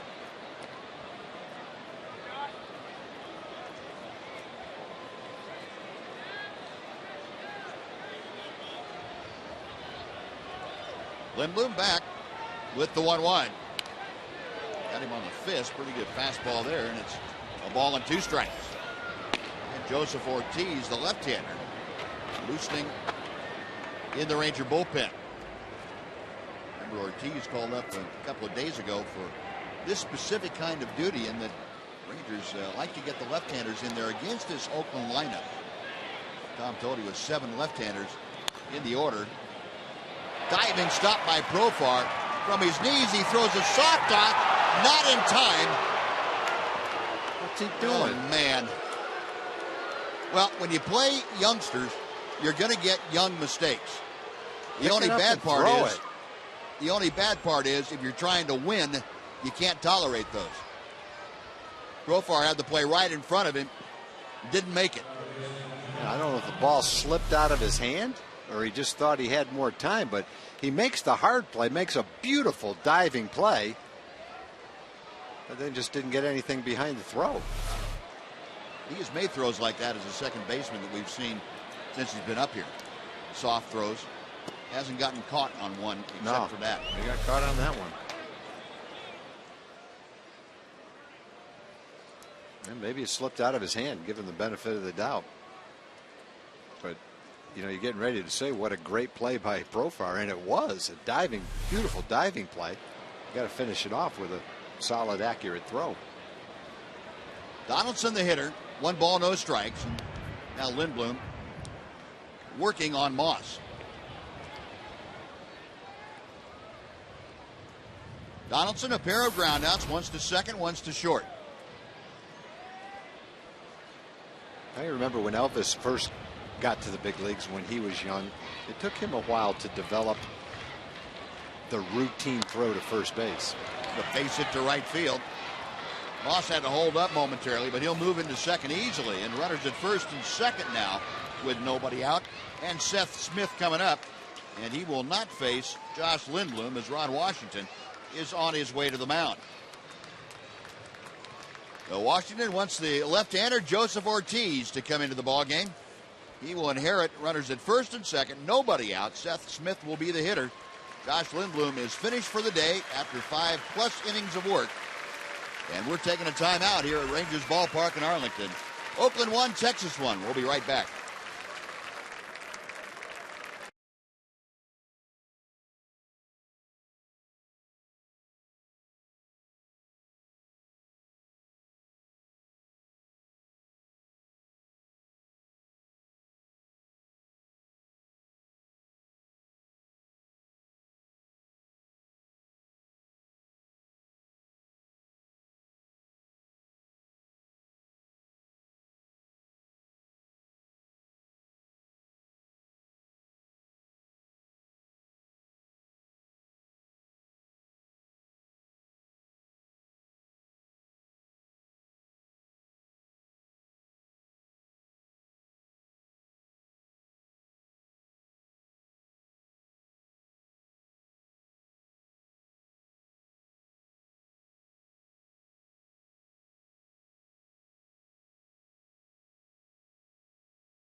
Rangers, we got to promote this nice fedora cap. Texas Rangers fedora cap, July 2nd. First 30,000 fans who come to the Rangers and Seattle Mariners game on a Saturday will receive this nice fedora hat. Very nice.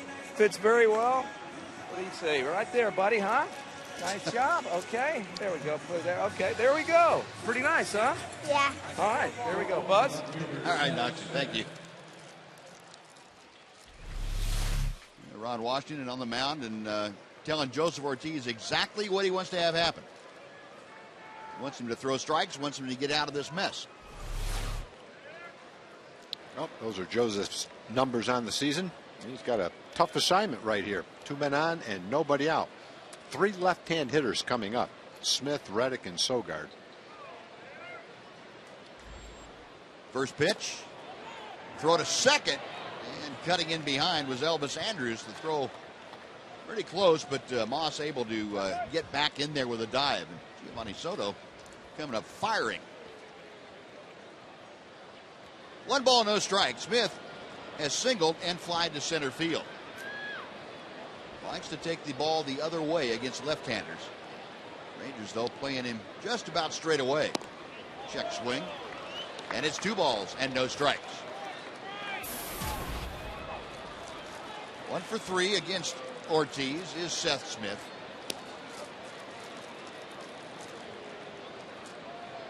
Got Moss at second, Donaldson at first, nobody out here in the 6th inning. Fastball right down the middle. 2-1.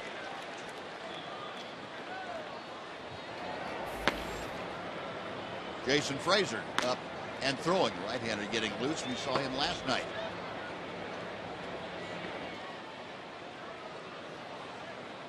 Ortiz sets. Check of second and the 2-1 pitch. 3 balls and a strike.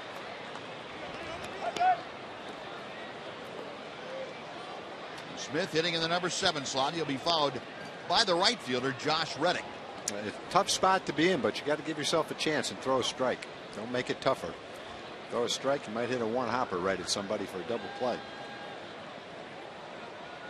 The 3-1 popped up. That will reach the seats, and it will run the count full.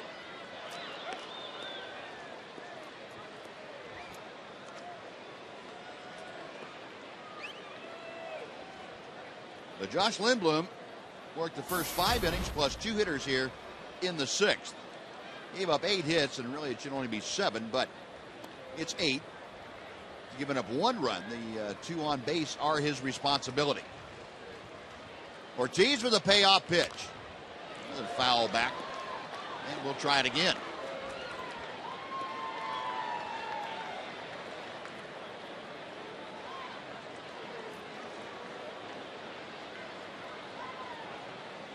Ron Washington, Jackie Moore.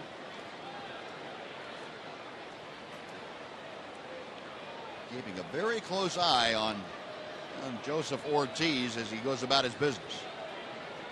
Another 3-2 pitch coming. Lost him. That loads the bases, and Josh Reddick comes up.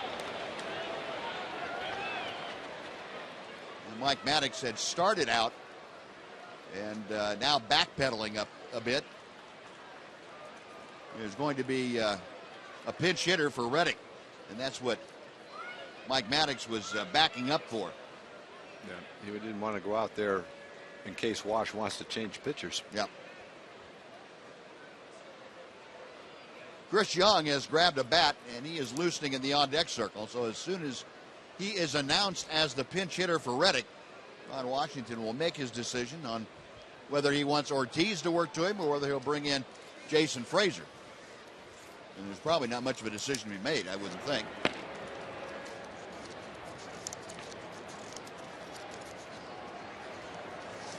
And the announcement now has been made. Mike Maddox still that foot up on the top step. Looks like they're leaning toward letting Joseph Ortiz work to Chris Young.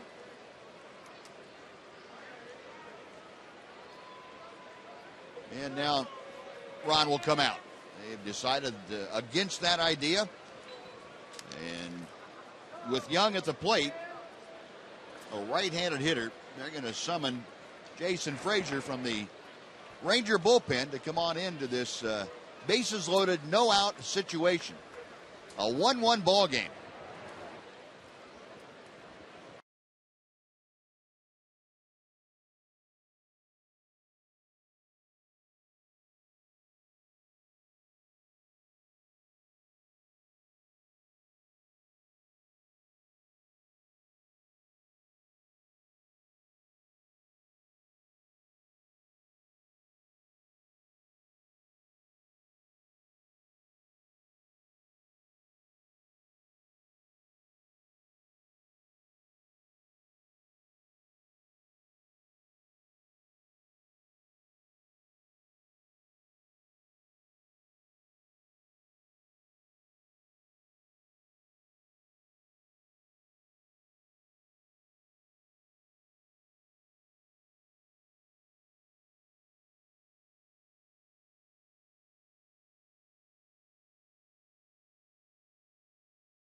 As the A's have loaded the bases with nobody out, Chris Young will be the hitter, and he will face the newest Ranger pitcher, and that's Jason Frazier. You can't come into a much tougher situation. Bases loaded, nobody out, and it's a tie ball game. Ideal thing is a one-hopper right back to the mound. Pretty tough to count on that, though. Another good possibility would be a strikeout, pop up to the infield.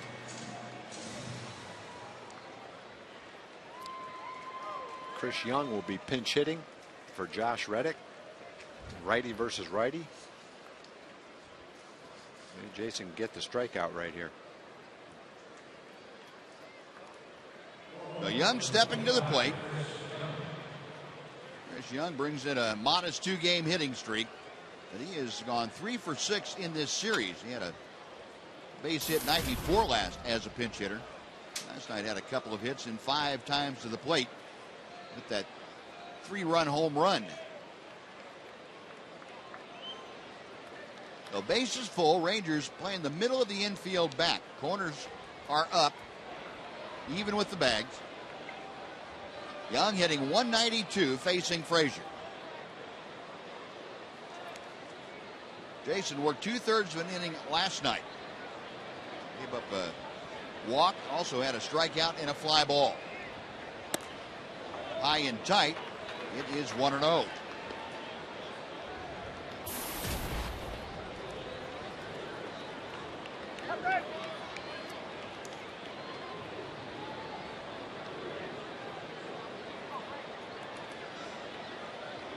Frazier reading the signs. Has one he wants. The 1-0 pitch. Outside, 2 balls and no strikes.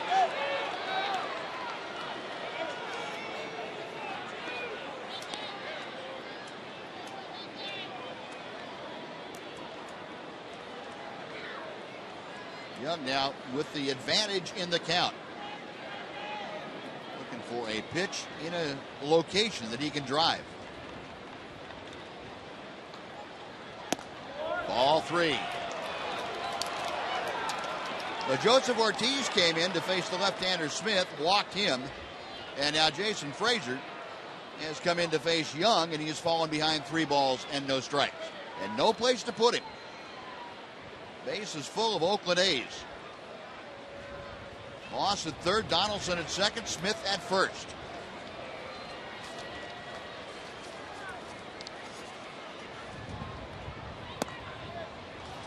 A strike. 3-1.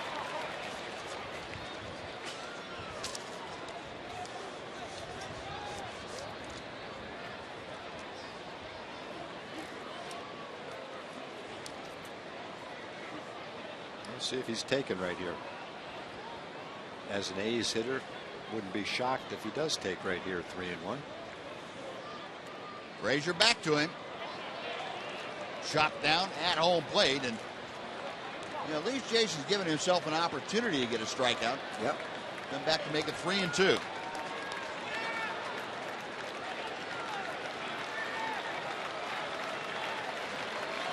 Jason very much a strikeout pitcher when he wants to be, and because of the combination slider, splitter, fastball that he has. He could sure use one right here. Nobody out, base is full, a 3-2 count on the pinch hitter, Chris Young. Eric Sogard, the second baseman, waiting in the on-deck circle to face Frazier. Payoff pitch. Pop foul. We'll try it again.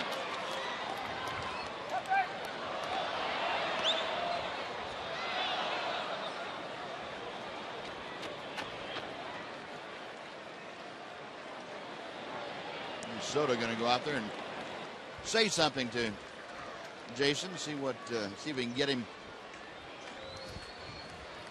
make one critical pitch right here to Chris Young. You've seen a lot of fastballs. It'd take a little bit of courage to go to your splitter right here, because you're probably having a better opportunity to throw a strike with your fastball, but you also might be able to get him to swing at it. So that's the decision you have to make. And you folks can watch along with us. Decision has been made. 3-2 pitch. High ball 4, and that walks in the go-ahead run. Fastball up out of the zone. Young gets the walk. Down from third is Brandon Moss. The A's lead 2-1. And it's still the same predicament with the bases loaded and nobody out. And Ron Washington on his way to the mound one more time. So back-to-back walks by the relief pitchers here in the 6th inning. And Ron Washington takes the ball from Jason Frazier, and he is finished after one hitter. Robbie Ross, the left-hander, summoned to put the caps on this one. Bases loaded, nobody out, 2-1 Oakland. We'll be right back.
Tomorrow's starting matchups in St. Louis, it'll be Derek Holland at 5-4 taking on Tyler Lyons, who is 2-3. The first game of that 3-game weekend series, the Rangers and the Cardinals from Busch Stadium in St. Louis.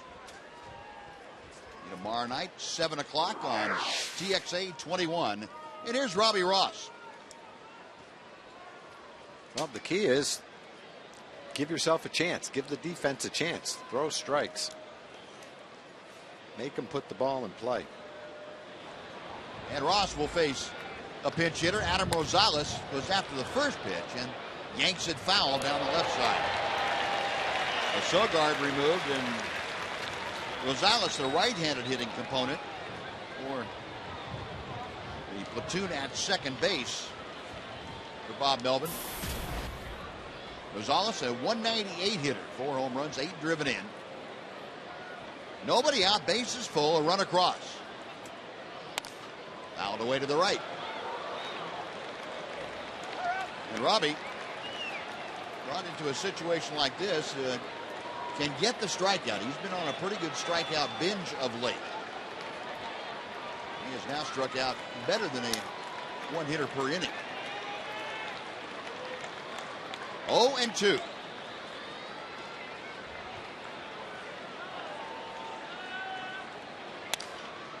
Popped up, foul territory. Chirinos over, but he's run out of room as that ball's back in the 5th row. And Rosales going to have to get a new piece of lumber as that snapped right in half.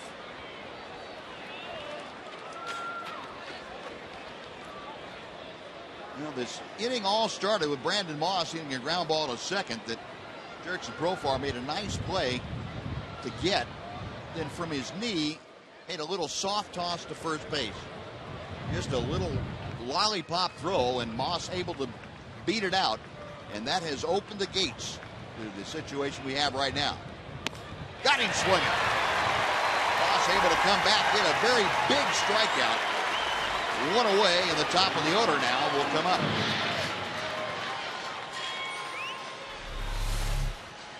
You know, Robbie continues to come in and throw quality pitches. Usually it's the cutter.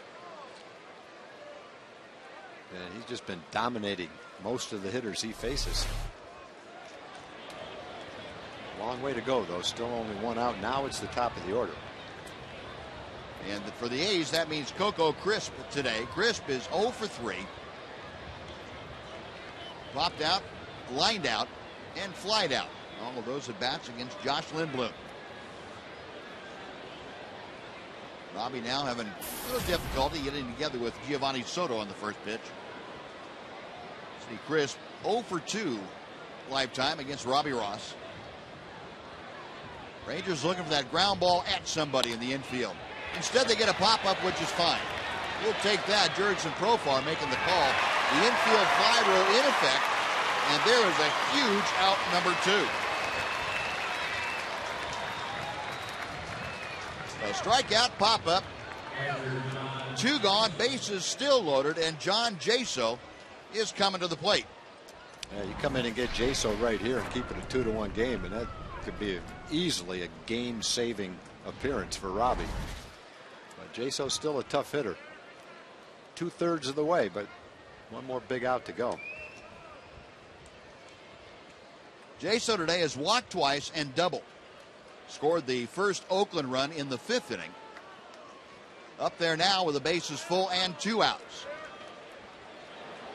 Ranger infield plays him slightly around to the right side. The outfield shading Jaso around to the left.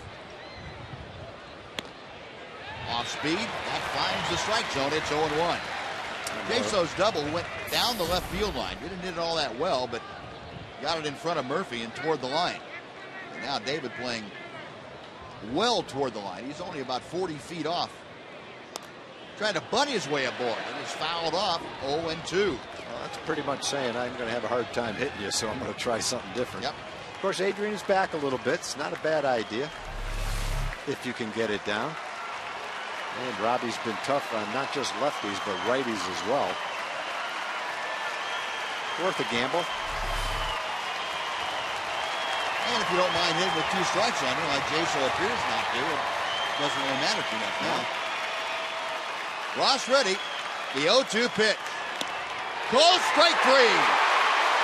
Throws him like a DiGiorno's pizza, and he limits the A's to 1 run in the inning.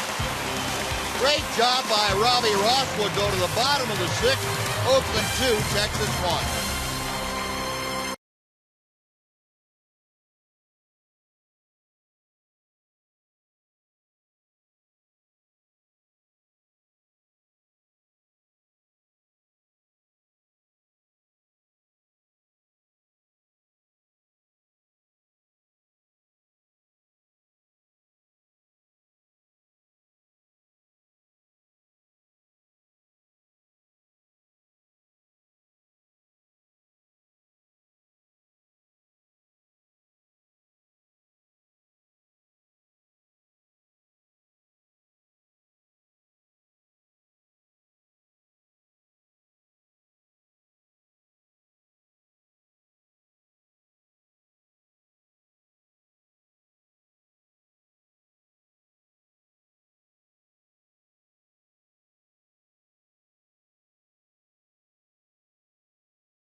Sonic Slam Inning brought to you by Sonic. Today, the jackpot is worth $1,600 and dinner for 2 at Sonic Drive-In.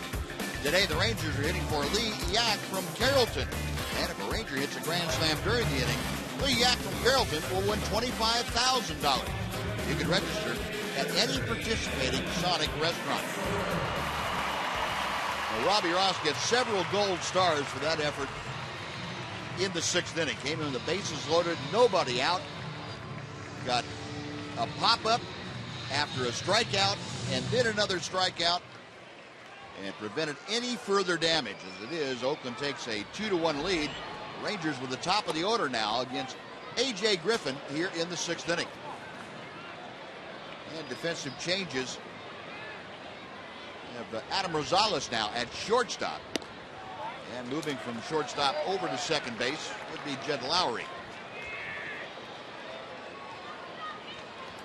And in right field now, it is Chris Young. Way outside. 3 balls and no strikes to Ian. Kinsler 0 for 2, a couple of pop-ups today.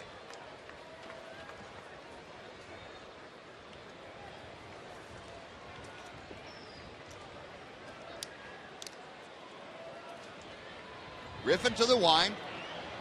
The pitch way inside, ball 4, he lost it. First walk of the afternoon, and the Rangers now with something going here, trailing by 1 in the 6th inning. That's an indication that Griffin's getting a little bit tired. He had a long inning to wait coming into the 6th inning. He had no walks, 5 strikeouts. Control pitcher, but didn't come close with a couple of those pitches. Now our Ford leaderboard today, we'll show you with Ian at first base, the stolen base leaders in franchise history for the Rangers. Bump Wills just 1 ahead of Ian Kinsler. Elvis Andrus down there moving up the list in a hurry. Toby Harris still in 3rd place. And Ian with 160 swipes. And he's carrying the tying run over there at first base with nobody out. Elvis the hitter. Andrus singled his last time up. Banged one through the hole on the left side for a single in the 4th inning. Kinsler gets a toss from Griffin. We said Griffin is very difficult to run on. You probably won't, you wouldn't think, see a steal attempt right here. Only 2 people have attempted a stolen base on him all season. Elvis gets the bunt down. It's foul, though, for third base side, and come back and have to try it again. Elvis not really squaring around the bunt. It looked like he was trying to drop down a base hit bunt. Yeah, that's what it looked like. Didn't look like a sacrifice.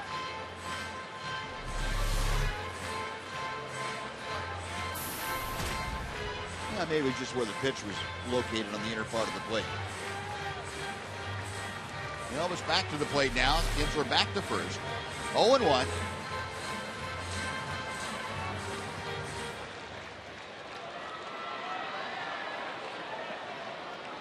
Kinsler stepping off that lead, and Griffin is set. Toss to first. Ian has to dive back this time.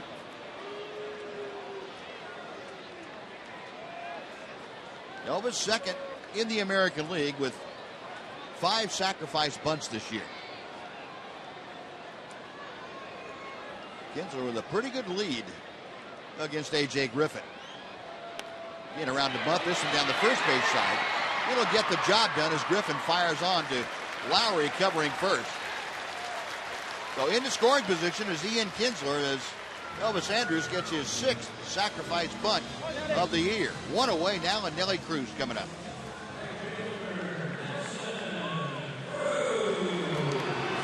One 4 on the sacrifice, in case you happen to be scoring along with us. Nelly today 0 for 2. It's rounded out and popped out. And he's not going to face Griffin, as here comes Bob Melvin. Now, Griffin at 98 pitches, and quite honestly, 100 is the magic mark for Bob Melvin. This is the 3rd time now in this series we've seen him take the starter out with 100 or real close to 100 pitches, and so that's going to do it for A.J. Griffin. Ryan Cook, the right-hander, will be summoned from the bullpen. He will face Nelly Cruz with 1 on and 1 out. We'll take a timeout. Oakland leading 2-1 on Fox Sports Southwest.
You can join the Fox Sports Southwest at Captain Morgan Club, which is inside Rangers Ballpark, on June 26th, and watch the Rangers take on the New York Yankees.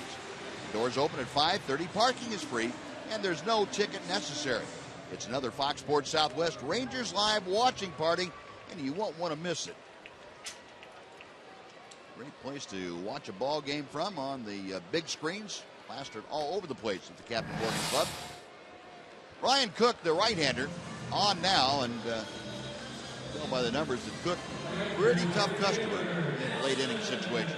Yeah, he's got a great arm. Throws a hard sinker, breaking ball, changeup. Is that a changeup or a splitter that he throws? I believe it's a splitter. Splitter? Yeah, I believe so. It looks more like a splitter. He's got good stuff. He's made the All-Star team as a closer, and now he's the setup man to Grant Balfour. One of the setup men. Sean Doolittle also serves in that role. First pitch to Nelly Cruz. The breaking ball stays inside to it. 1 ball and no strikes.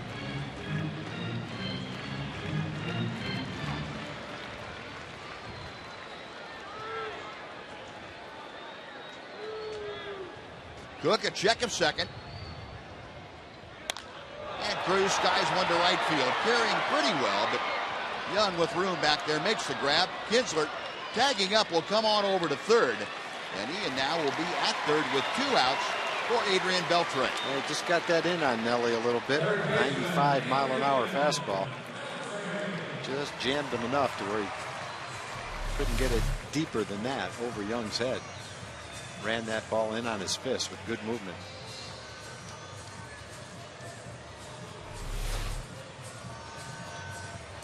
Now Cook will deal with the Ranger third baseman. Adrian today 0 for 2. He has flied to center and struck out.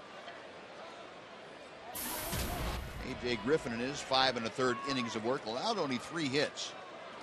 The one damaging hit was Giovanni Soto's solo home run. Walked 1, struck out 5. Here's Adrian. And the breaking ball hits the inside corner for strike 1.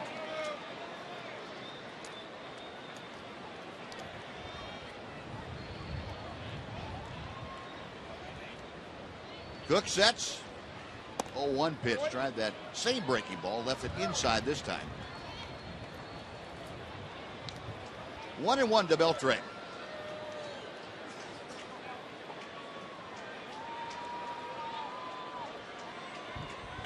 The next pitch. Foul down. And now Cook the advantage in the count at 1-2. Adrian, you remember the game back in Oakland when he hit the home run in the 10th inning, and that's not just a fluke against Oakland. Adrian has 26 career home runs against these A's. That's the second most against any American League team. In the dirt and gets by. Here comes Kinsler. He will score the tying run. Jaso went down to block it. It went off his glove, rolled slowly toward the backstop, and the Rangers have tied it at 2. And Jaso did that almost the exact same thing in last night's game. He got a lot of the glove on it, so it just trickled back to the backstop. You didn't have to worry about caroming back. That one bounced in front of him, went right between his legs. Last night it went off his glove, a little bit more outside than that. But nevertheless, with a man on third base, that ball's just got to be blocked. Yep. Beltre a drive. Hit high and deep to right field. Young going back. It's hanging up for him, and Chris Young makes the catch. That will do it. But the Rangers come back with a run on no hits. They get a walk, a sacrifice, and a wild pitch. We're going to the 7th. Rangers 2, A's 2 on Fox Sports Southwest.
Ross came into a huge situation in the 6th inning. Struck out a pair with the bases loaded, and nobody out got out of it. Just 1 run allowed, and then the Rangers came back to tie it in the bottom of the sixth as Ian Kinsler walked, advanced on a sacrifice bunt and a fly ball, then scored on a wild pitch. And the Rangers with just 3 hits, but they are tied with Oakland at 2 apiece. We head to the 7th inning. Jed Lowry to start things off against Robbie Ross, who is back out there. Lowry, the switch hitter, turning around to hit from the right side. 2 for 3 today. Fouls off that first pitch. It is 0-1. Lowry now has moved over to second base, with Adam Rosales in the game at shortstop. Lowry, 271 the average as a right-handed hitter, as opposed to 299 batting from the left side. Takes that pitch low. It's 1 ball, 1 strike.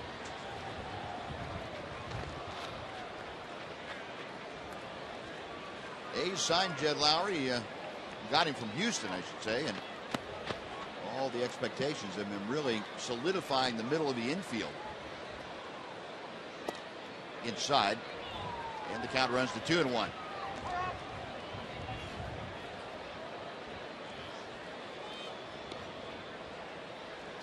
Robbie had a nice quick inning, struck out too, only threw 9 or 10 pitches in that inning.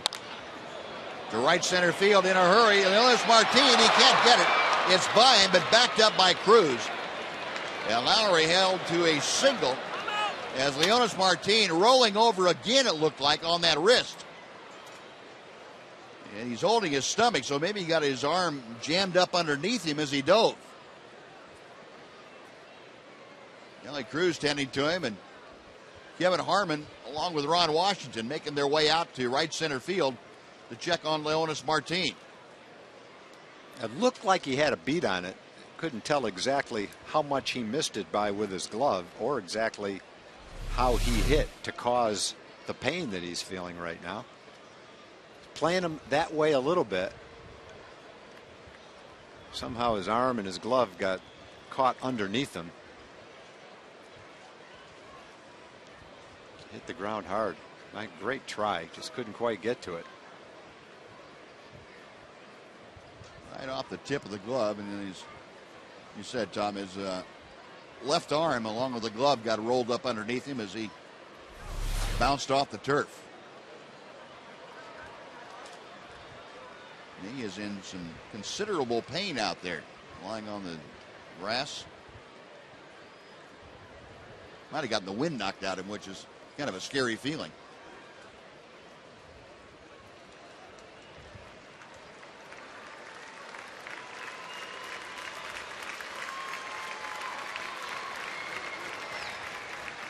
Take a couple of deep breaths and say, whew, goodness.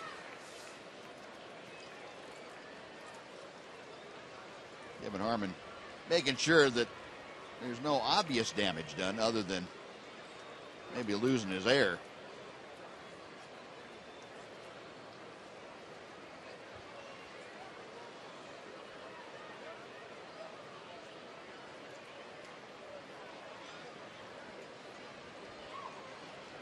Leonis nodding his head a little bit, which is always a good sign. So, yeah, that's going to be okay. And Ron Washington trying to make it clear to him. And look, if there's anything wrong, now we can't, in a 2-2 ball game, we can't keep you out here if there's any doubt in your mind whether you can go 100%. He just missed that ball. Another foot, he would have made the catch.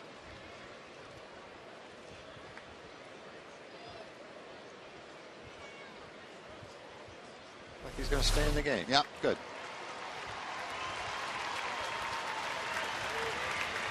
Elvis giving Kevin Harmon a hard time, and Kevin and Ron Washington back to the dugout. Leonis will stay in the game in center field. So the situation becomes 1 on, nobody out. Yoenis Cespedes is the hitter that will come up with Lowry at first base. That's the 9th base hit of the afternoon for the Oakland A's. And the 3rd base hit for Jed Lowry.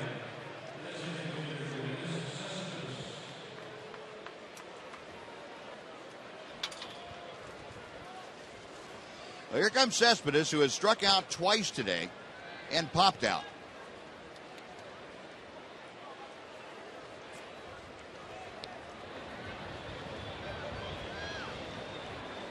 229 the average. Or the infielder, or I should say outfielder, DH for Oakland. Takes a strike from Robbie Ross. It is 0-1.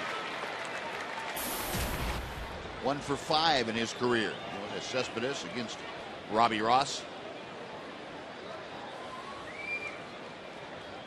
1 on, nobody out. Fouled away, and it's 0-2. We're talking about Robbie Ross and the strikeouts when he came in last inning. He's had multiple strikeouts now, and 5 of his last 7 times out there. So it's not an accident. We're talking about him getting on a strikeout roll. 11 straight games, which is a career high now, with at least 1 strikeout. Yeah, he's reliever, that's saying something. It is. Now featuring a strikeout per inning. High, they couldn't get Cespedes to offer it that. 1 ball and 2 strikes.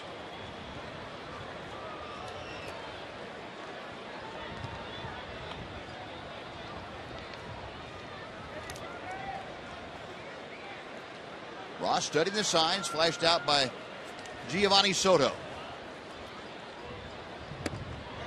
2-2.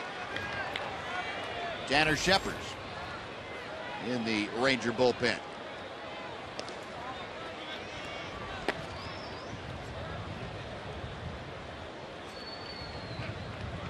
Cespedes taking his time, getting back in the batter's box. 2 balls and 2 strikes to him. Jed Lowry, the runner at first, a pretty good lead over there. Ross okays the sign and sets. 3-2. Well, Cespedes now has come back all the way from an 0-2 disadvantage to make it a 3-2 count. And if he continues things going the way they are, you have Brandon Moss waiting in the on-deck circle. See if Bob Melvin puts Lowry in motion. He's staying put, and the pitch is fouled away. Probably figures with Cespedes swinging the bat the way he is right now, a strikeout might be a good possibility, and you don't want to have a runner thrown out with this situation. Nobody out in a tie ball game. 3 balls, 2 strikes. Ross, a bluff, quick move to first base. Robbie ready once again. Outside, ball 4, and that puts 2 on with nobody out for Brandon Moss.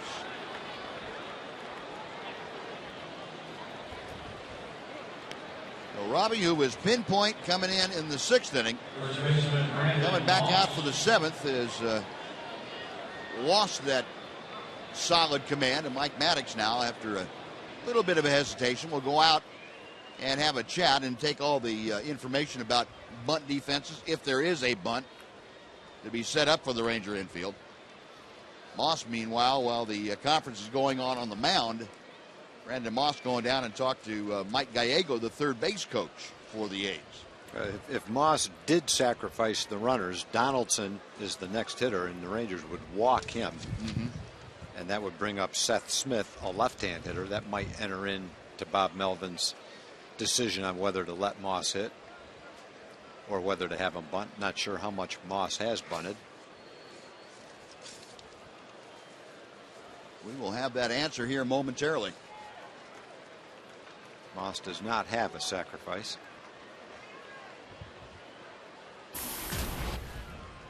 Athletics have grounded into 52 double plays this year, and that compares to the Rangers, who have 59. So not the same kind of percentage. All set to go. Rangers not expecting a bunt, with Chirinos, the first baseman, playing well back behind the runner, and Adrian Beltre at third, playing back behind the bag. First pitch is high for ball 1. First thing you got to do is find a way to throw Moss strikes. Well, the walks hurt last inning. Walked in a run, and Robbie came in and shut the door. But want to try not to get it back in that position again. 1-0 pitch. 1-1. A high heat. Moss couldn't catch up with it.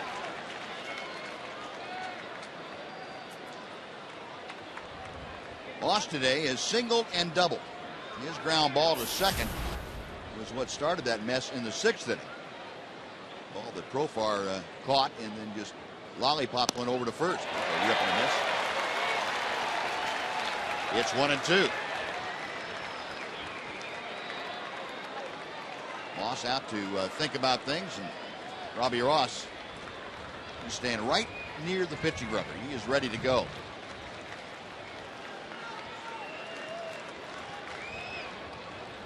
Ross peering in. Now steps off the pitching rubber, and Giovanni Soto is going to go out there and have a talk with the young left-hander.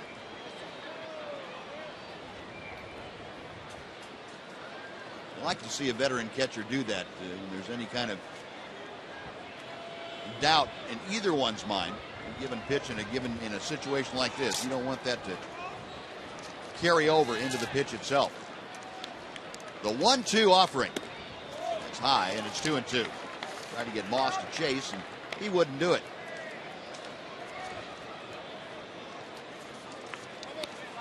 Got Lowry at second, Cespedes at first. Nobody out. A 2-2 ball game in the top of the 7th inning. Fouled away. We will come back and try it again with the even count.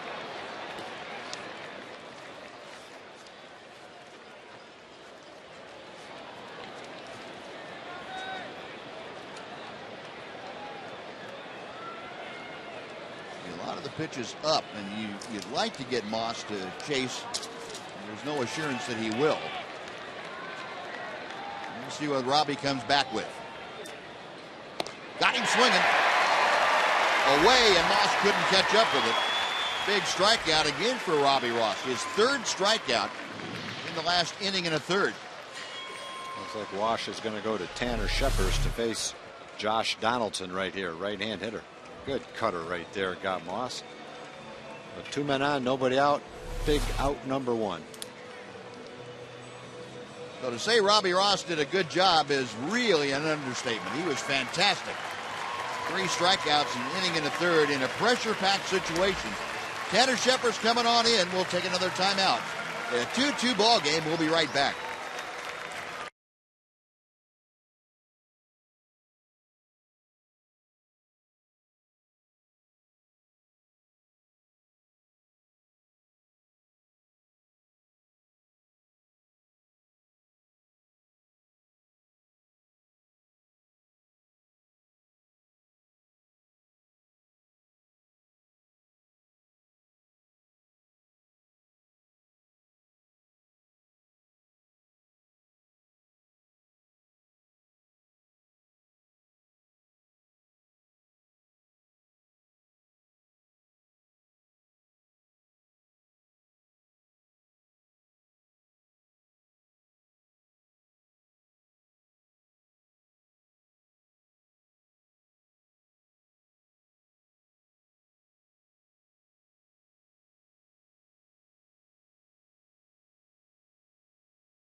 Battle the Cardinals in St. Louis.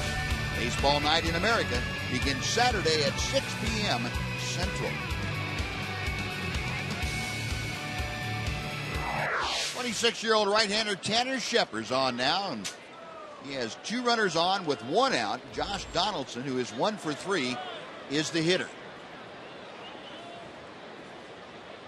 Scheppers' first pitch, the fastball, knee-high, strike 1. Donaldson in this game, Buzz, he's been struggling a little bit, and it looks like one of the things he's trying to do as he's struggling is hit the ball to right field. His base hit was to right field. He came up with a man on second, nobody out, was trying to hit the ball to right field, and a lot of times that's a good way for a hitter to keep from pulling off the ball, to try to hit the ball the other way. Tried there again. Yeah, fouled it away to the right. Looks like that's his game plan. I thought when there was man on second and nobody out that's what he was trying to do, and I'm sure he was. But then he's carried it over into his other at bats, and it looks like that's his game plan today, not to try to pull the ball. Probably give him a better chance to hit the breaking ball too, wouldn't it? For sure. Right here, he's got Lowry at second, Cespedes at first. 0-2 the count. Shepard to the plate. Foul back. Got a fastball almost by him at 96. And Donaldson just able to get a piece of it.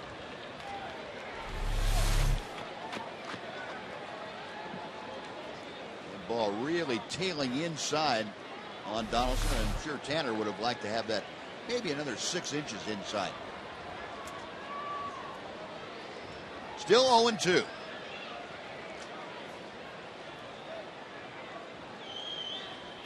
Big breaking ball, and couldn't get Donaldson to bite it. Now Soto going to go out and say something again to Shepard. You folks are probably saying, what in the world is he going out to the mound all the time for? Well, in situations like this, especially when you haven't caught a lot lately, you want to make sure you're on the same page with the various pitchers. Yeah, there's a lot on the line right now. This is a big game, boy. Every little thing in a tie game late in the game matters. Trying to keep it a tie ball game. 1 ball and 2 strikes to Josh Donaldson. Got that pitch in on him pretty well. Yeah, good sinker. Good job of hanging in there if you're Donaldson. Donaldson's a tough out. Best hitter on the A's team. He's, I think, the kind of guy that if you said this is the situation, who would you want up there? They would say Donaldson's our guy. Right. He's got first and second right now, and Bob Melvin looking on. Again, the 1-2 pitch. Instead, time is called. Donaldson backing out of the batter's box.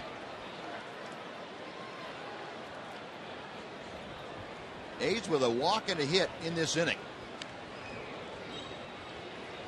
Shepard came on after the strikeout of Brandon Moss. And again, the 1-2 pitch coming to Donaldson. Instead, he's looking a few times, and he's going to make Donaldson back out again. Pretty good idea by Tanner Shepard to disrupt everybody's timing, yeah, base runner and the hitter. Make it uncomfortable for him.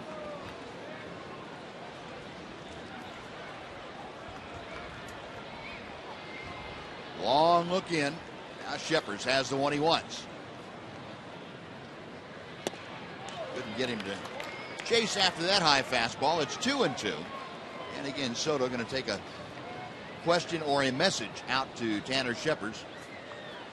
Discuss the pitch. This is the one you want to get Donaldson to either put the ball in play or strike out. You don't want to go to 3-2. Just limits you to what you can do, and it also gives the runners an opportunity to be a little more aggressive.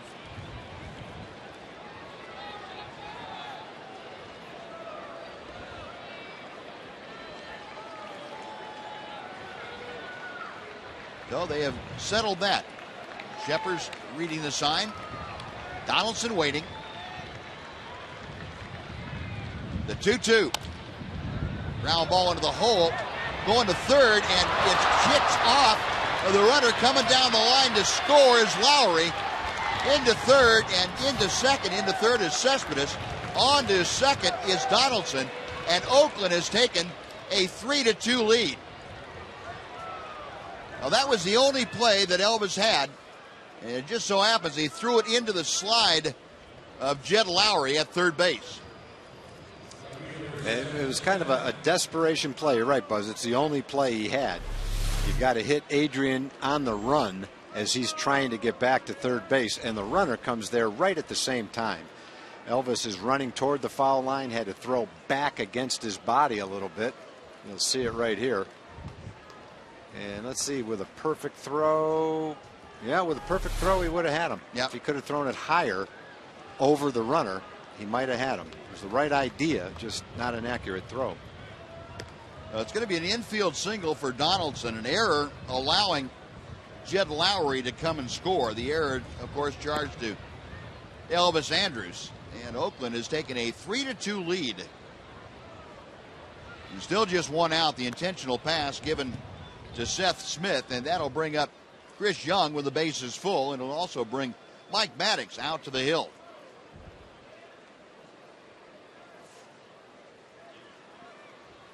So Maddox going out to make sure that Tanner Scheppers knows exactly what he wants to do with Chris Young. Again, Rangers trying to minimize the damage here in the 7th inning.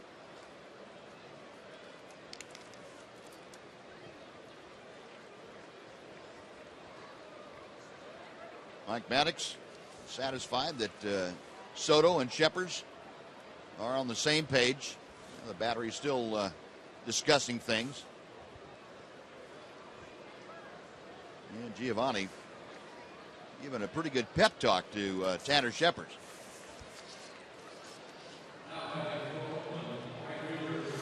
So the bases are full of A's once again. They had it filled up last inning. They've taken a 3-2 lead. Chris Young, who as a pinch hitter walked with the bases full in the 6th inning. And he's stepping in here in the 7th.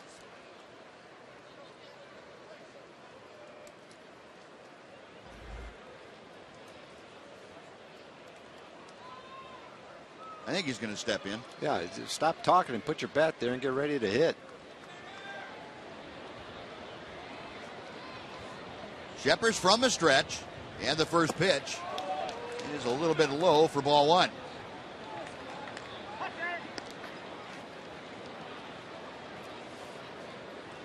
Young, a 192 hitter.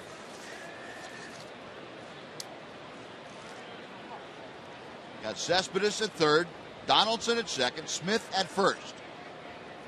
Scheppers to the plate. 2-0. That fastball was up under the chin of Chris Young.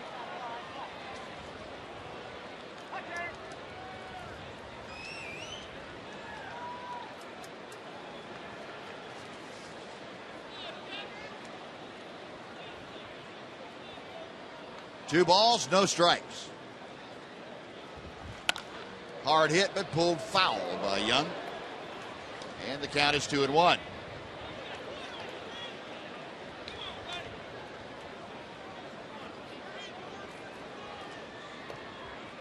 Ranger infield, the middle of the infield, looking for the double play grounder. The first baseman, Chirinos, playing up just in front of the runner.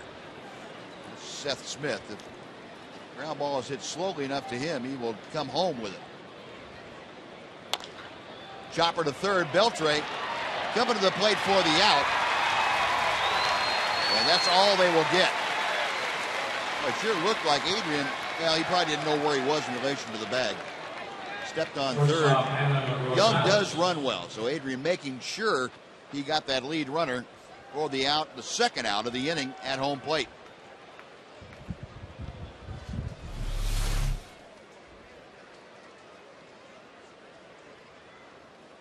Yeah, I guess, Buzz, it boiled down to he might have been able to do something else, but he probably said to himself, in this kind of a game, I can't take any chances. Yeah. I got to get that one out. Yeah. And that's exactly what he did. Adam Rosales gave that thing a ride. That 95-mile-an-hour fastball up and in and off the plate. He was ready for it. He's trying to get Scheppers out of his kitchen. He turned on that thing. Rosales a strikeout as he pinch hit in the 6th inning. Breaking ball to the outside corner. And very quickly, Scheppers establishing the dominance in the count at 0-2. Well, the crowd getting behind Tanner Scheppers and the Rangers. See if they can keep this at a 1-run differential. 0-2 pitch. Couldn't quite get him to offer at it. It's 1 ball and 2 strikes.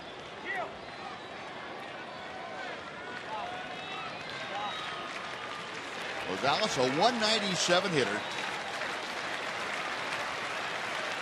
Got The bases full of A's and 2 outs with a run across here in the 7th inning. Shepard's 1-2 pitch.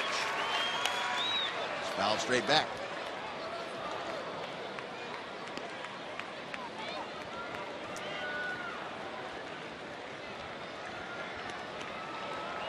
A's 3 runs on 10 hits. Rangers 2 runs on just 3 hits. Rangers had the only error in the ballgame that happened in this inning. Allowed the go-ahead run to score. Check swing just off the outside corner.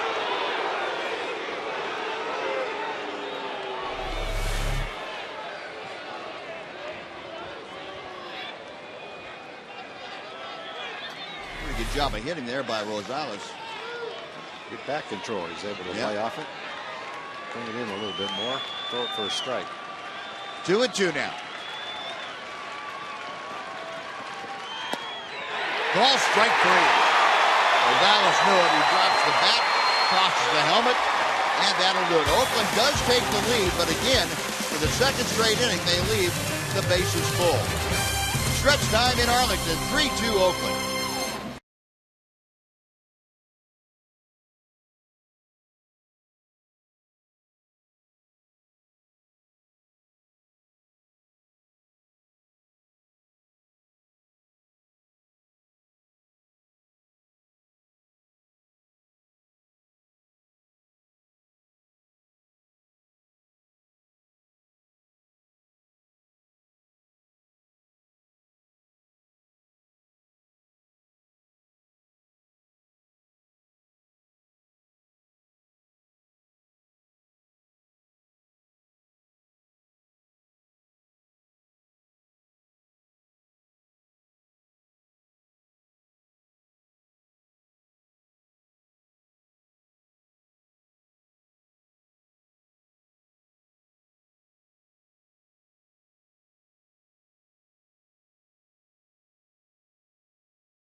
Without even leaving your online neighborhood. Get exclusive Rangers content and breaking news by following Texas Rangers on Facebook, Twitter, and Google+. Be the first to get updates and show your Rangers pride by liking us and following us today. Well, again, the Rangers in comeback mode as the A's scored a run in the top of the 7th inning. Rangers will have David Murphy leading things off. He lines one deep to right center field, way up the alley, one hopping off the wall. Murphy into second will put the brakes on, and David Murphy scorching one with a 407 sign, a leadoff double, his 14th two-bagger of the year. I thought David, where that ball was hit, might have a chance to get a triple. Didn't want to take a chance. But that ball just caroms a little bit past Crisp. He would have easily had a triple. Crisp does not throw well in center field, so the cutoff man has to go way out to take the cutoff throw. The ball caroms back, and Crisp catches it cleanly. Well, Murph on at second. Now Kurt Young, the pitching coach, going out to slow things down a little bit and get the bullpen a chance to heat up. Sean Doolittle, hard-throwing left-hander, is getting loose as quickly as he can.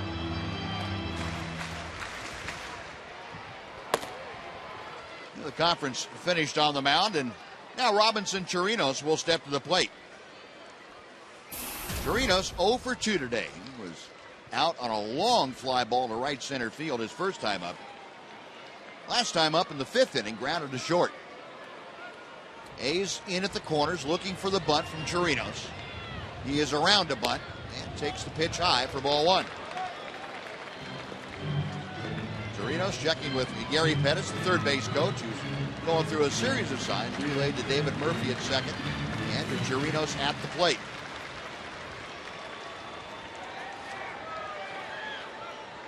Cook okays the sign, he's ready. The 1-0 pitch. That is a strike. Chirinos thought it might be high, and he pulled the bat back. But it moves the count to 1-1.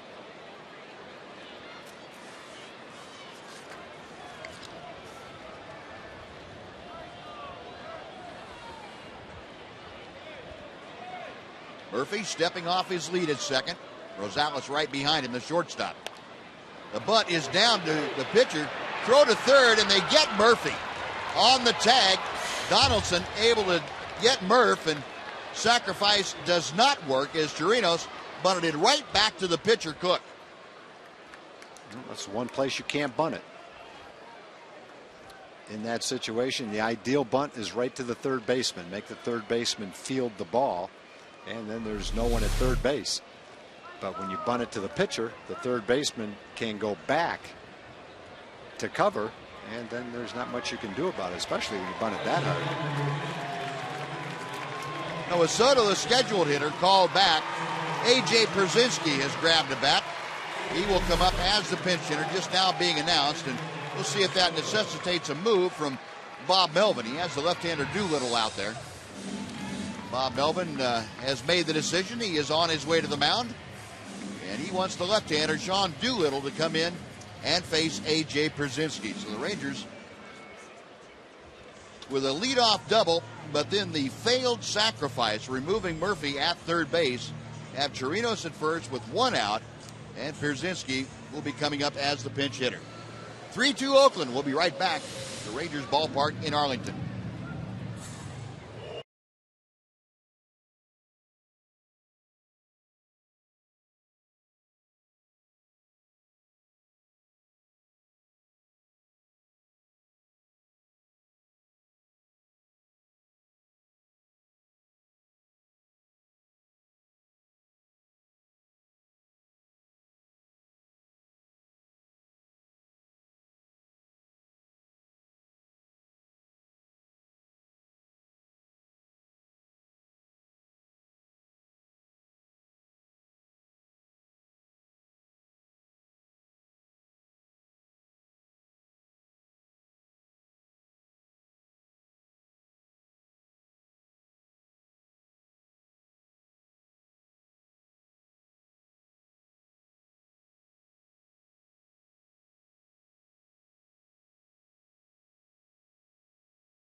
Doolittle, the 26-year-old left-hander, has come on to take over here. He will face the pinch hitter A.J. Pierzynski in the Rangers' 7th inning. Now Doolittle's numbers on the season, this will be his 33rd game. Rangers have seen him most of the times at his best. He's got a great arm. Hasn't given up a run in his last 4 outings, but he gave up 10 runs in his previous 5 outings. 10 earned runs in 3 2/3 innings before his last 4 outings. We'll see if he's back on track or not. Working to Pierzynski, the pinch hitter, and A.J. fouls off the first pitch. A.J. this year 2 for 4 as a pinch hitter. And you saw that first hack on going up there looking fastball on the first pitch. When he gets it, he usually doesn't miss it. Fouled that one back, though.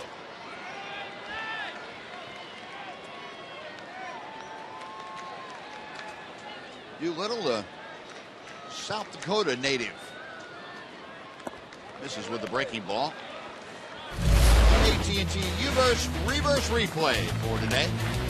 Giovanni Soto ties the ball game with his 3rd home run of the year. Coco Crisp jumping into the wall instead of up over the wall. Giovanni tied it at 1 at that juncture. A foul ball by Pierzynski on a 95-mile-an-hour heater, 96-mile-an-hour heater. It is 1-2. Doolittle, you remember, originally was a position player, made the switch after some significant injury problems to pitching. Did that prior to last year. Came onto the scene with 44 appearances for the A's in 2012. And A.J. fouling the next pitch back. He ended up striking out 60 hitters in 47 and a third innings of work.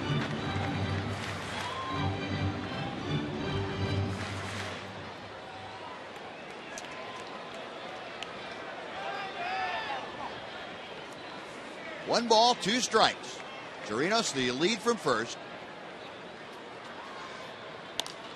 And again, Pierzynski fouling it off. A.J. hanging tough.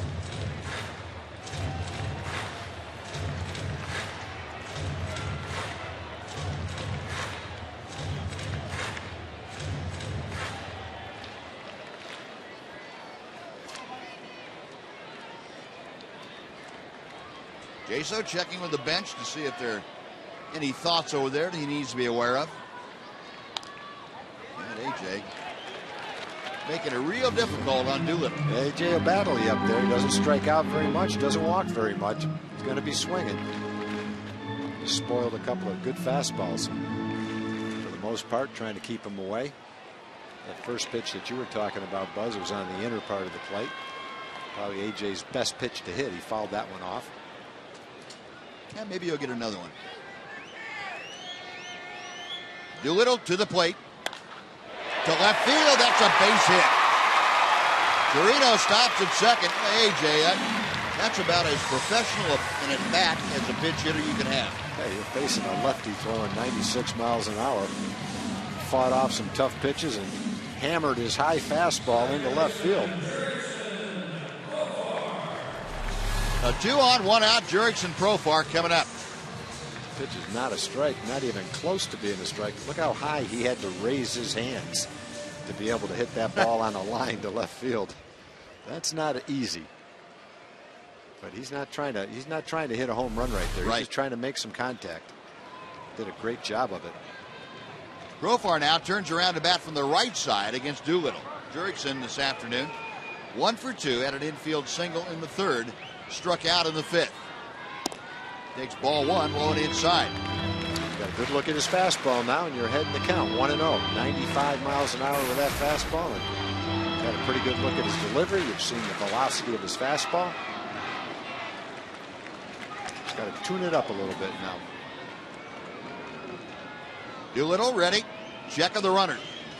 1-0 pitch. 1-1. Jaso having a hard time with that glove of his back there today. Be a good spot for another ball to get by him right here. It wouldn't be bad, would it? And a little bloop. Put the Rangers ahead.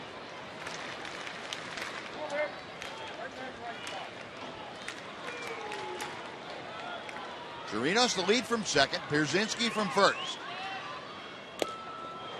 Ripping a foul tip into the glove of Jaso. It's 1-2. Now, the one area that Profar has not been able to handle yet at the big league level has been that fastball up and in. Inner part of the plate any place, but specifically up.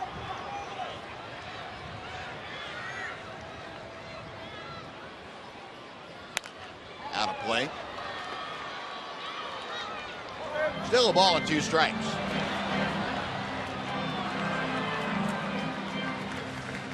Skipper checking things out. Profar trying to figure out exactly what he's going to do on this next pitch from Sean Doolittle. Pierzynski puts Torino to second base with his base hit. Check swing, just a little bit low and outside, and the count evens at 2-2.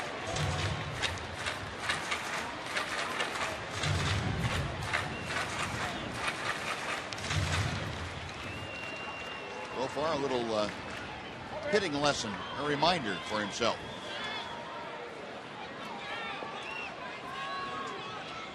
Now the 2-2 on the way. Popped up. Foul territory. First baseman Moss over there makes the catch. And that is out number 2. Leonis Martin now will come up with runners at first and second and 2 out. I think unless there's something wrong with Craig Gentry, this is a pretty good indication that Leonis Martin is pretty much your regular center fielder right now. Sure is. Game on the line against the lefty. So let's see what you can do right here. Sure is.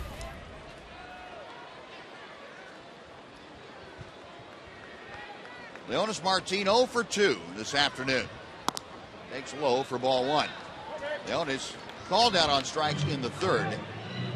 Was out on a very nice sliding play by the right fielder Josh Reddick at that time, back in the 5th inning.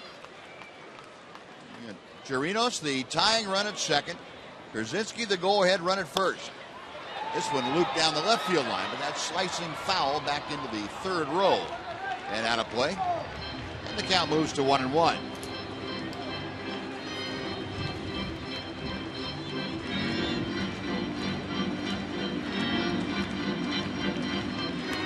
Leonis, you remember, on this homestand has really driven the ball to left center field very effectively.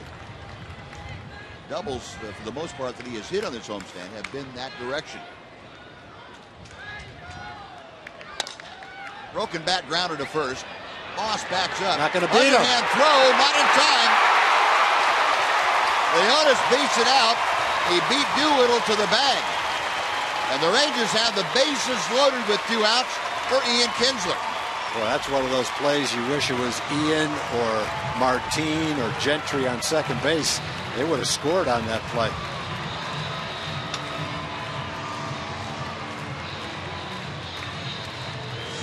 Bob Bellman going out to have a little delayed discussion with Angel Hernandez. I don't think he felt the answer that he got was the right one. You could see this race was not going to be won by Doolittle. Doolittle paused, and there's no way that he was going to beat Martin. Not sure what Melvin could have been arguing. There's no contest on this play. He beat him easily. Yeah. Don't know. So the base is full of Rangers now, and here's Kinsler. Ian 0 for 2, but he has a walk. Walked in the 6th inning. Other than that, has popped out twice. Facing Sean Doolittle. Ball 1 is low. Boy, there's been stuff going on these last 3 innings, boy. Yeah. First 4 innings were 0-0. Everyone scored 1 run in the next 5 half innings. There's been bases loaded, visits to the mound, pitching changes. Fastball outside, 2-0. Rangers have walked in a run, 2-0 with the bases loaded right now. Ian 1 for 4 against Doolittle. Well, you got a great shot to hit a fastball right here, or you want to take a pitch, make him work a little bit, get your pitch, be quick on it. And ball 3 is downstairs. Bob Melvin talking with Kurt Young, and boy, it's been difficult for either manager to come out with guys who are throwing strikes out of the bullpen today. Well, Doolittle had a chance to end the inning, but he didn't get to first base quickly enough. to catch the throw from Moss. He paused, and Martin beat him. 3-0 pitch. Right down the middle. That wouldn't surprise me if that close play at first might have made it difficult for Doolittle to recuperate breathing-wise. Might have taken some gas out of the tank. Having to run over there real hard. Not much time in between batters. 3-1 to Kinsler. Doolittle's pitch. Inside. Oh, corner. Fans thought the same thing I did. But it was inside off the corner. And the count is now full. He stands pretty close to the plate. Pitch is in. And borderline pitch, boy. That's sometimes called a ball, sometimes called a strike. You just hope you get the call. Well, the runners will be on the move. Payoff pitch. Up the middle. Base hit. White Riders home. Here comes Pierzynski. He scored. And the Rangers take a 4-3 lead. Well, I'm glad it was called a strike. Give him a chance to come back and play a little pepper. He's got a shorter stroke this year. Right now he's making good solid contact with that short, compact swing.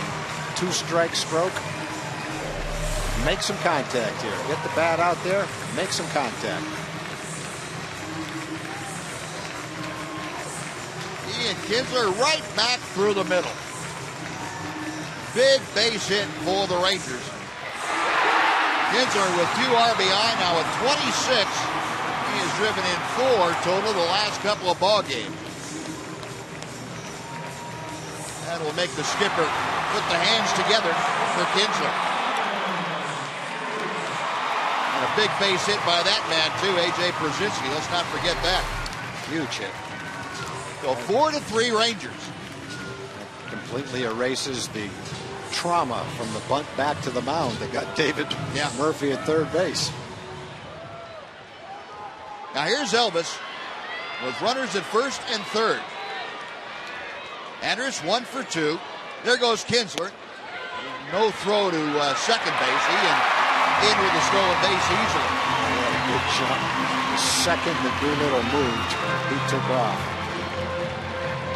Dump one in right here would be a huge base hit. And that ties Bump Wills for the most steals in Ranger franchise history. 161. 1-0 pitch. Out of play to the right. Down the right side and Will back into the seats. That evens the count and a ball and a strike. Jesse Chavez, who has really gotten a lot of work in this series. Up and throwing again in the Oakland bullpen. The 1-1. 1-2.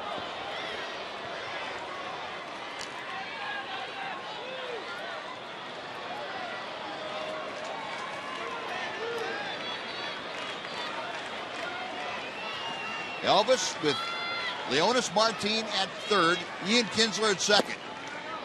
Takes that next pitch down almost in the dirt. It's 2 balls and 2 strikes. Elvis's base hit, a solid single through the hole on the left side back in the 4th inning. The 2-2.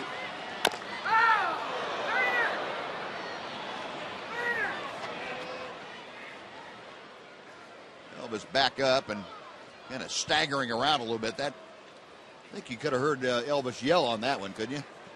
Was that Elvis? I think it was Elvis. I heard it. I didn't know who it was, but I heard it. Right on the instep.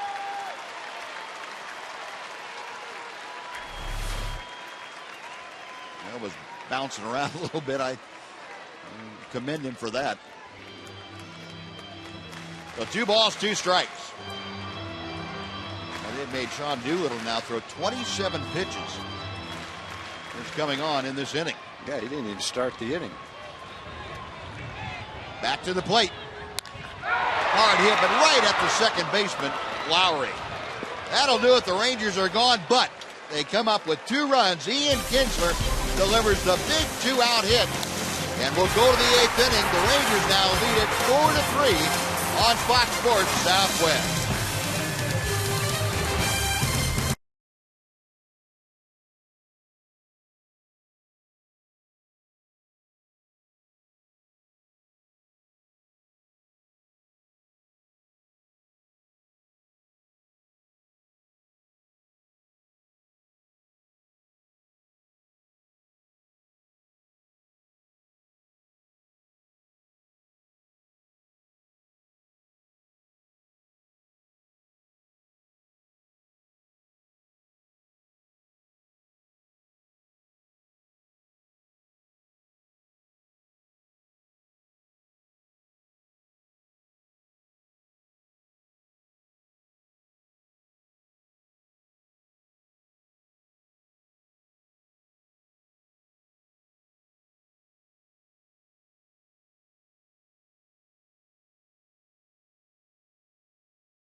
Buzz and Tom, time for the progressive fan of the game. It has to be the Westridge family. This is Bob, and what is this, a big family reunion? Yeah, it's a real big family reunion. We had half the family from Florida come in for Father's Day, and my wife surprised me with the other half coming from Oregon. All right, how many grandkids? We got 11 grandkids. All right, well, congratulations. Yeah. We're going to give it to your wife for setting everything up. Congratulations.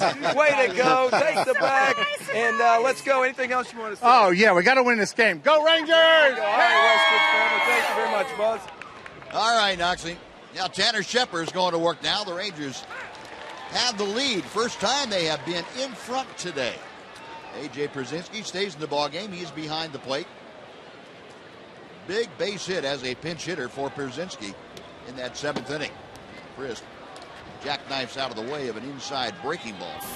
Wash is using everything he has to try to win this ball game. Shepard's threw 21 pitches last inning, and he's out there for the 8th inning. So they're going to pull all the stops to try to win this game, like a game played September 20th. Well, it's a big game in the standings. You know, it's early in the season, a lot of time, but still, if you win this game, you're a game behind. You lose it, you're 3 games behind. 1-2 pitch. And the count evens. Yeah, and you know, the way the Rangers have gone, the trouble they went through, it's important for them to give it their best shot in this game to try and get a win. You know, get back on the winning side of things on series and things like that. Outside of Chris, when the count's gone full. I don't think Wash is going to hold anything back trying to get this in the W column. Crisp 0 for 4 today. Payoff pitch from Shepard. Chopper foul. We'll try it again. And Tanner's not commanding the strike zone like he normally does. 13 balls, 13 strikes. But Rangers have pitched out of a bases loaded no out jam and a bases loaded 1 out jam in the last 2 innings.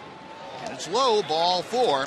Crisp draws the leadoff walk, and that's never good. Now you've got John Jaso coming out. That's the worst guy in the lineup to walk. Worst guy to walk with nobody out, leading off an inning in a 1-run game. A base stealing threat for sure. Well, here's Jaso, who is 1 for 2 today. A couple of walks, a double, and a strikeout. Adrian Beltre in at third, expecting a bunt from Jaso. Short lead for Crisp. Shepard's just holding the ball, now makes the first pitch and hits the outside corner knee high for strike 1.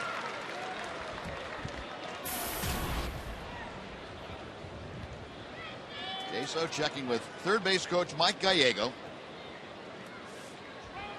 Coco Crisp stepping off a little bit larger lead at first. Shepard's a long look. Now the 0-1. That's inside. 1 ball, 1 strike. There's Gallego down there, flashing out the signs.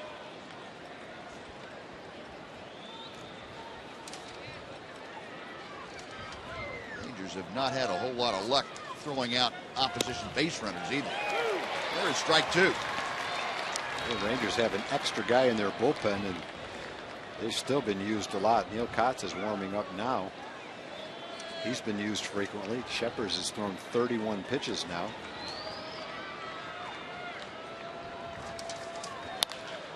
To right field, hit pretty well. Cruz is going back. Right in front of the bullpen. He reaches up and pulls it off the padding. Back to first is Chris. Nelly Cruz going up, might have been over the padding and pulled it back in the park. That's a game-changing play. He made one against Oakland. We've shown it a number of times in Oakland. They hit the 3-run homer. Diving catch in right center field. This time it's not a diving catch. Might be even better. He goes up into the wall, right at the top of the wall, to take an extra base bid away from John Jaso. Beautiful play. Boy. So Sheppers gets a little bit of reprieve. But Doolittle did too last inning. Not a great play, but that line shot that Elvis hit with men on second and third, one way or the other, that brings in 2 runs.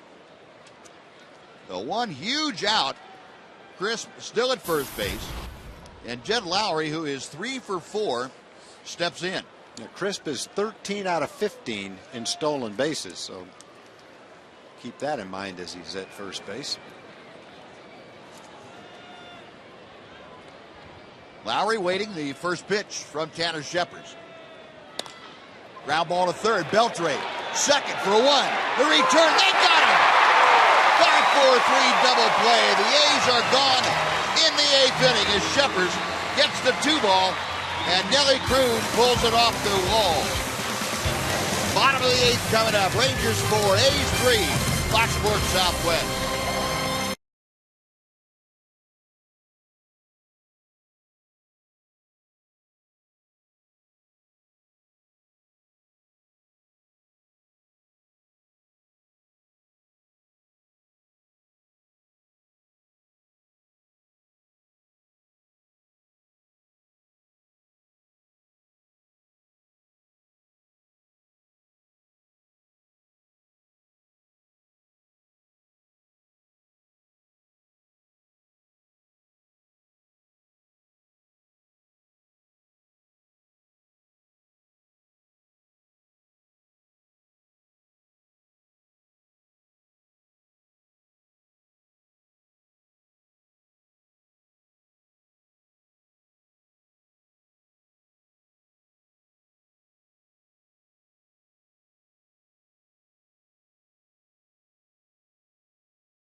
Ballpark in Arlington. We're headed to the bottom of the 8th, and after the game, join us here at the Captain Morgan Club for Rangers Live, presented by Esurance. I'll be joined by Mark McLemore. Lots of talking points in this one, lots of post-game reaction too. Jim Knox and Allie will help us with that, and the Stars may be close to naming their new head coach. That story will come your way too. It's all on Rangers Live, presented by Esurance, immediately following the game. Buzz and Tom. All right, John, thank you. Now we head on to the bottom of the 8th inning. Rangers with that 4-3 lead, and they will face a new pitcher. Jerry Blevins, the left-hander, has entered the ball game, and he will face Nelson Cruz, Adrian Beltre, and David Murphy. Boy, I tell you, Buzz, This has been some kind of game. There's been a little bit of everything going on in this game. Been a couple of beautiful plays, some strange plays, some fundamental plays that haven't been made. Doolittle cost the A's a couple of runs by not covering first base. Yep. Profar, it looked like, lobbed the ball to first base that allowed a rally to continue, to start. Nelly made that great play in the outfield. There's been a bases loaded walk. There's been a wild pitch to score a run. Other than that, it's been a pretty ho-hum game. That's just part of the stuff that has been going on. There's been a cliffhanger from the second it started, it feels like. Ranger pitchers have pitched out of jams. Josh Lindblom pitched out of jams early in the game, had men in scoring position in the first 4 innings. Robbie Ross pitched out of a bases-loaded no-out jam. Tanner pitched out a bases-loaded 1-out jam. So it's been a pretty compelling game to watch.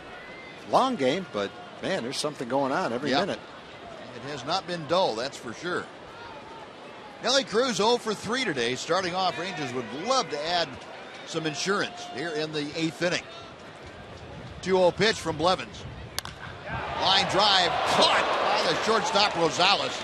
That almost took the shortstop into left center field. How about those last 2 line drives? One by Elvis, one by Nelly. Right straight at the infielder. Elvis is hurt because if that goes to the outfield, that scores 2 runs. Yep. That's pretty much the kind of contact you're looking to make right there. Almost carried Rosales right into the outfield grass.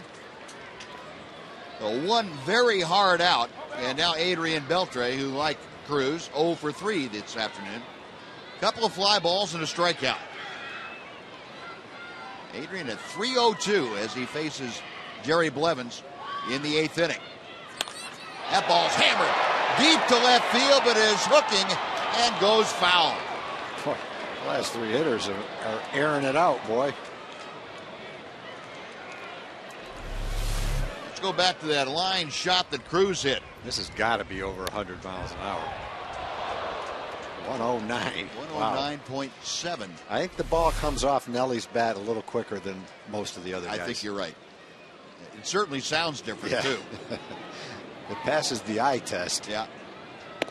High and tight to Adrian. It's 1 ball, 1 strike. You don't know exactly where the ball hits the bat. When you see a ball hit like that, you assume it's the sweet spot. But I guess there's slightly varying degrees of the sweet spot. There's the perfect spot, and then there's spots that are very good right near it. Ooh, Adrian had one up to work with and fouled it straight back. 1-2. Beltre, 14 home runs, drove in his 39th run of the year last night. Again, the 2nd most home runs for Adrian against any team in the American League, coming against Oakland. 2 fewer than against the Angels. 1-2 pitch to right field. That's going to settle in for a base hit. I'd like to see how many of his last 10 hits have been pitches out of the strike zone. However many he's made, you can add 1 more to it. Yeah.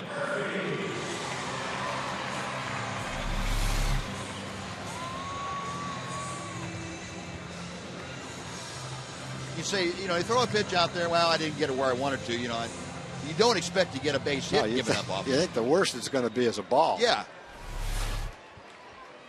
Well, Beltre at first. That's the 8th base hit for the Rangers now this afternoon. Here's David Murphy. Had a leadoff double last inning. And he hits one to right field. That's not carrying very well. Chris Young coming on. Good swing. He just hit it off the slow curveball. Just hit it off the end of the bat. So 2 outs now, and Joe Nathan getting ready for the 9th inning. Nathan 21 out of 22 this year in save opportunities. And let's take a look at the AT&T Twitter poll today. The results are in. Where are you watching today's game? 75% of you said at home. 15% said at work. That's a little higher than I thought it was going to be. 10% other or at a restaurant or drinking establishment. Chirinos, fly ball to right. Chris Young backs up, now comes on a few steps, makes the catch, and that'll do it. No runs a hit, 1 left. We are going to inning number 9. It's Joe Nathan time at Rangers Ballpark in Arlington with the Rangers up by 1.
Is brought to you by your Texas Ford dealers.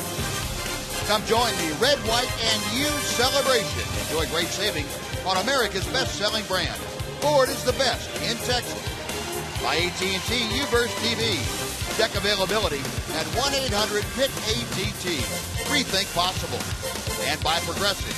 Visit Progressive.com today. The 9th inning here at Rangers Ballpark.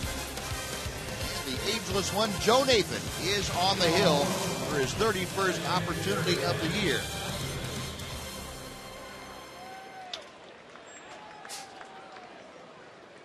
And Nathan, 21 out of 22 in save opportunities.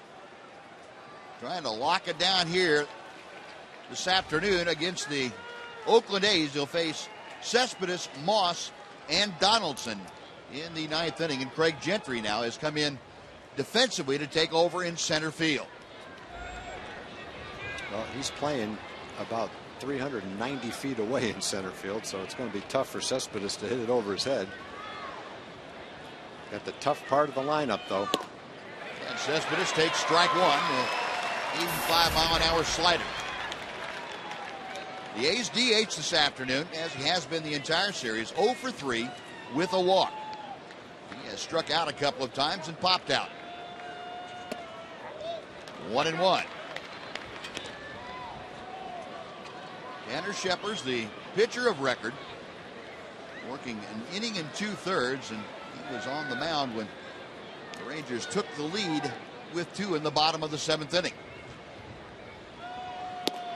Rip and a miss, another slider. Cespedes has had a rough time today trying to hit anything that curves. And the Ranger pitchers last couple of days been able to get him to swing at the high fastball too. Nathan hands together in front of him, goes to the wind. The 1-2 pitch. There's that high fastball, and it's not quite enticing enough for Cespedes to go after it. 2-2. Nathan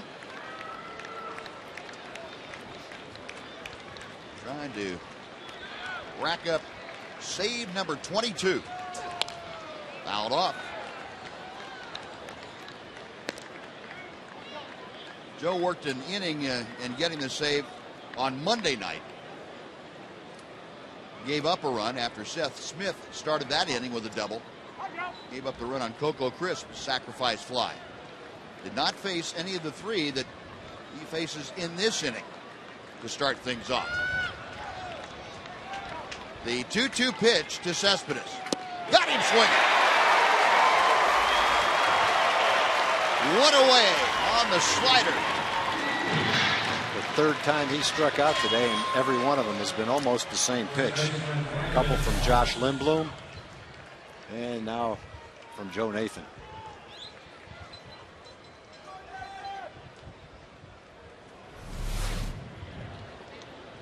Now Brandon Moss. Moss is 2 for 4, a double, a single. Nathan's pitch, in and over, strike one. Moss 1 for 1 in his career against Joe Nathan. That was a double.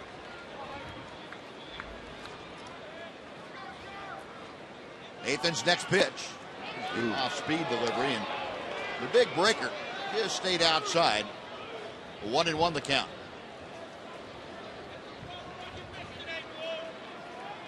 Moss, along with his 2 hits, has popped out in foul territory and struck out.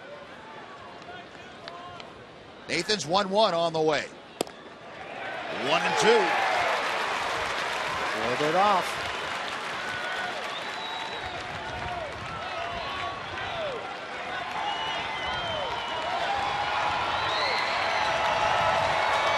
Crowd of 30,361. Come on, everybody, get on your feet. Nathan's 1-2 pitch. 2-2.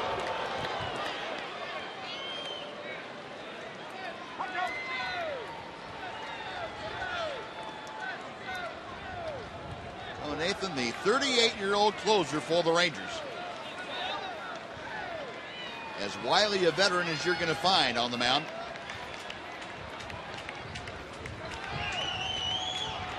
The 2-2 pitch. Got him swinging. Breaking ball down. Back-to-back strikeouts to start the 9th inning, and now Josh Donaldson coming up. Well, kind of fitting it would come down to the middle of the A's lineup, and the last out, you've got to try to get their best hitter.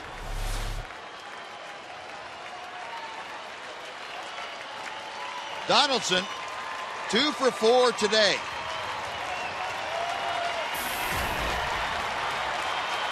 He has singled each of his last 2 times to the plate. Nathan's first pitch. Low and outside, went with a slider. It's 1-0. Donaldson grounded out the first 2 times up. In the 6th inning, he singled to right. Last inning, he had an infield hit to the hole at shortstop. Looper, and that's going to settle in for a base hit to left center field. Murphy over to cut it off, and the A's have the tying run aboard, so they are not done yet. 1 on, 2 out. Seth Smith is coming to the plate to face Joe Nathan. A little bit out in front of it, hit it off the end of the bat, it looked like. Slider down and away still. A pretty nice job of hitting right there by Donaldson. I've seen a lot of hitters swing and miss at that same pitch today. Nathan faced Smith in the opener here on Monday night. Smith started the 9th inning and doubled to right field. Came around to score the 7th run in that 8-7 Ranger win. Up here is the go-ahead run with Donaldson at first base and 2 out. Ball 1 is outside.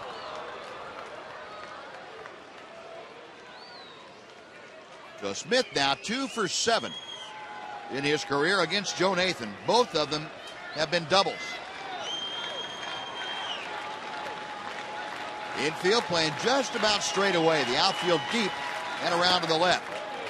And the pitch is low. It's 2-0. Get a good idea of how deep the outfielders are playing. The no doubles alignment. The go-ahead run is at home plate. And Seth Smith, the guy they're trying to prevent from getting into scoring position. Nathan set. The 2-0. 2-1.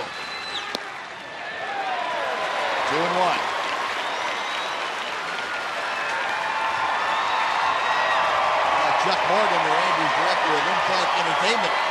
Well, make some noise, folks. And they are responding affirmatively. The It's been a long afternoon. A lot of the school kids have had to go home. That's why the crowd is a little bit smaller right now. A lot of school kids here today. The 2-1. Rip and miss. 2 balls and 2 strikes. Now the crowd up, and they are getting into it. They've got enough energy left for one more.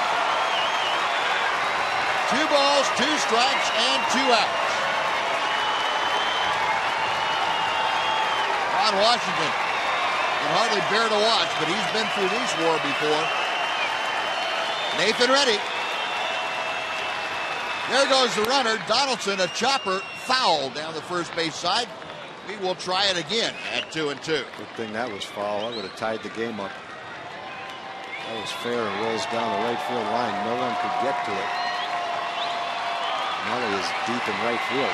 The other thing you have to be careful if he's running is a ball that is not in the gap to roll to the wall, but just kind of in the gap softly. You've got a long way to go to it before you can get the ball in if Donaldson's running. Might not take a ball over your head. Cloud getting behind Nathan again. One more, 2-2 pitch. Just outside. Tried the back door and nobody answered the knock. 3-2.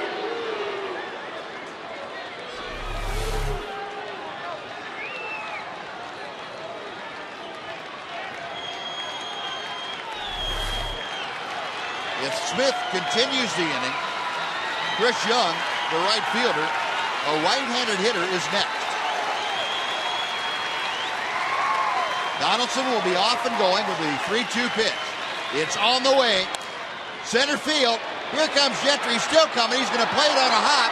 The ball gets away from him. The runner's being waved home. Here comes the throw from Andrus. The slide, the tag. He is out. Oh, on a perfect relay throw from Gentry to Andrus to Pierzynski. The Rangers win it 4-3, and you can't cap off a game with a more exciting play. That's more exciting than a game-winning home run right there. That's a desperation relay throw from Gentry, a desperation throw from Elvis. He threw it about 90 miles an hour, and then a great play by Pierzynski to make the tag. Runners running on the play. It's a no-double situation. Gentry can't get to the line drive. He tried to block it. It glanced off him. And I'm pretty much looking at my scorecard thinking this game is tied until that relay throw was pulled off. What a great throw home. What an unbelievable way to end that game. Holy cow. Wow. Well, the Rangers end up winning 3 out of 4 from Oakland. They closed to within 1 game of the Athletics. And guys that didn't even start the game have the most to say about how it finishes. A.J. Pierzynski and Craig Gentry. And what a great relay from Gentry to Andrus and on to Pierzynski. Here you get another look at it. Right here, it looked like the run was going to score, but Gentry gets rid of it quickly. And look at this throw home. And look at the tag. Right on the leg. No doubt about it before he got home. What a play. Donaldson being waved the whole way, and he didn't have much plate to work with when he started sliding either, because Pierzynski had it blocked off.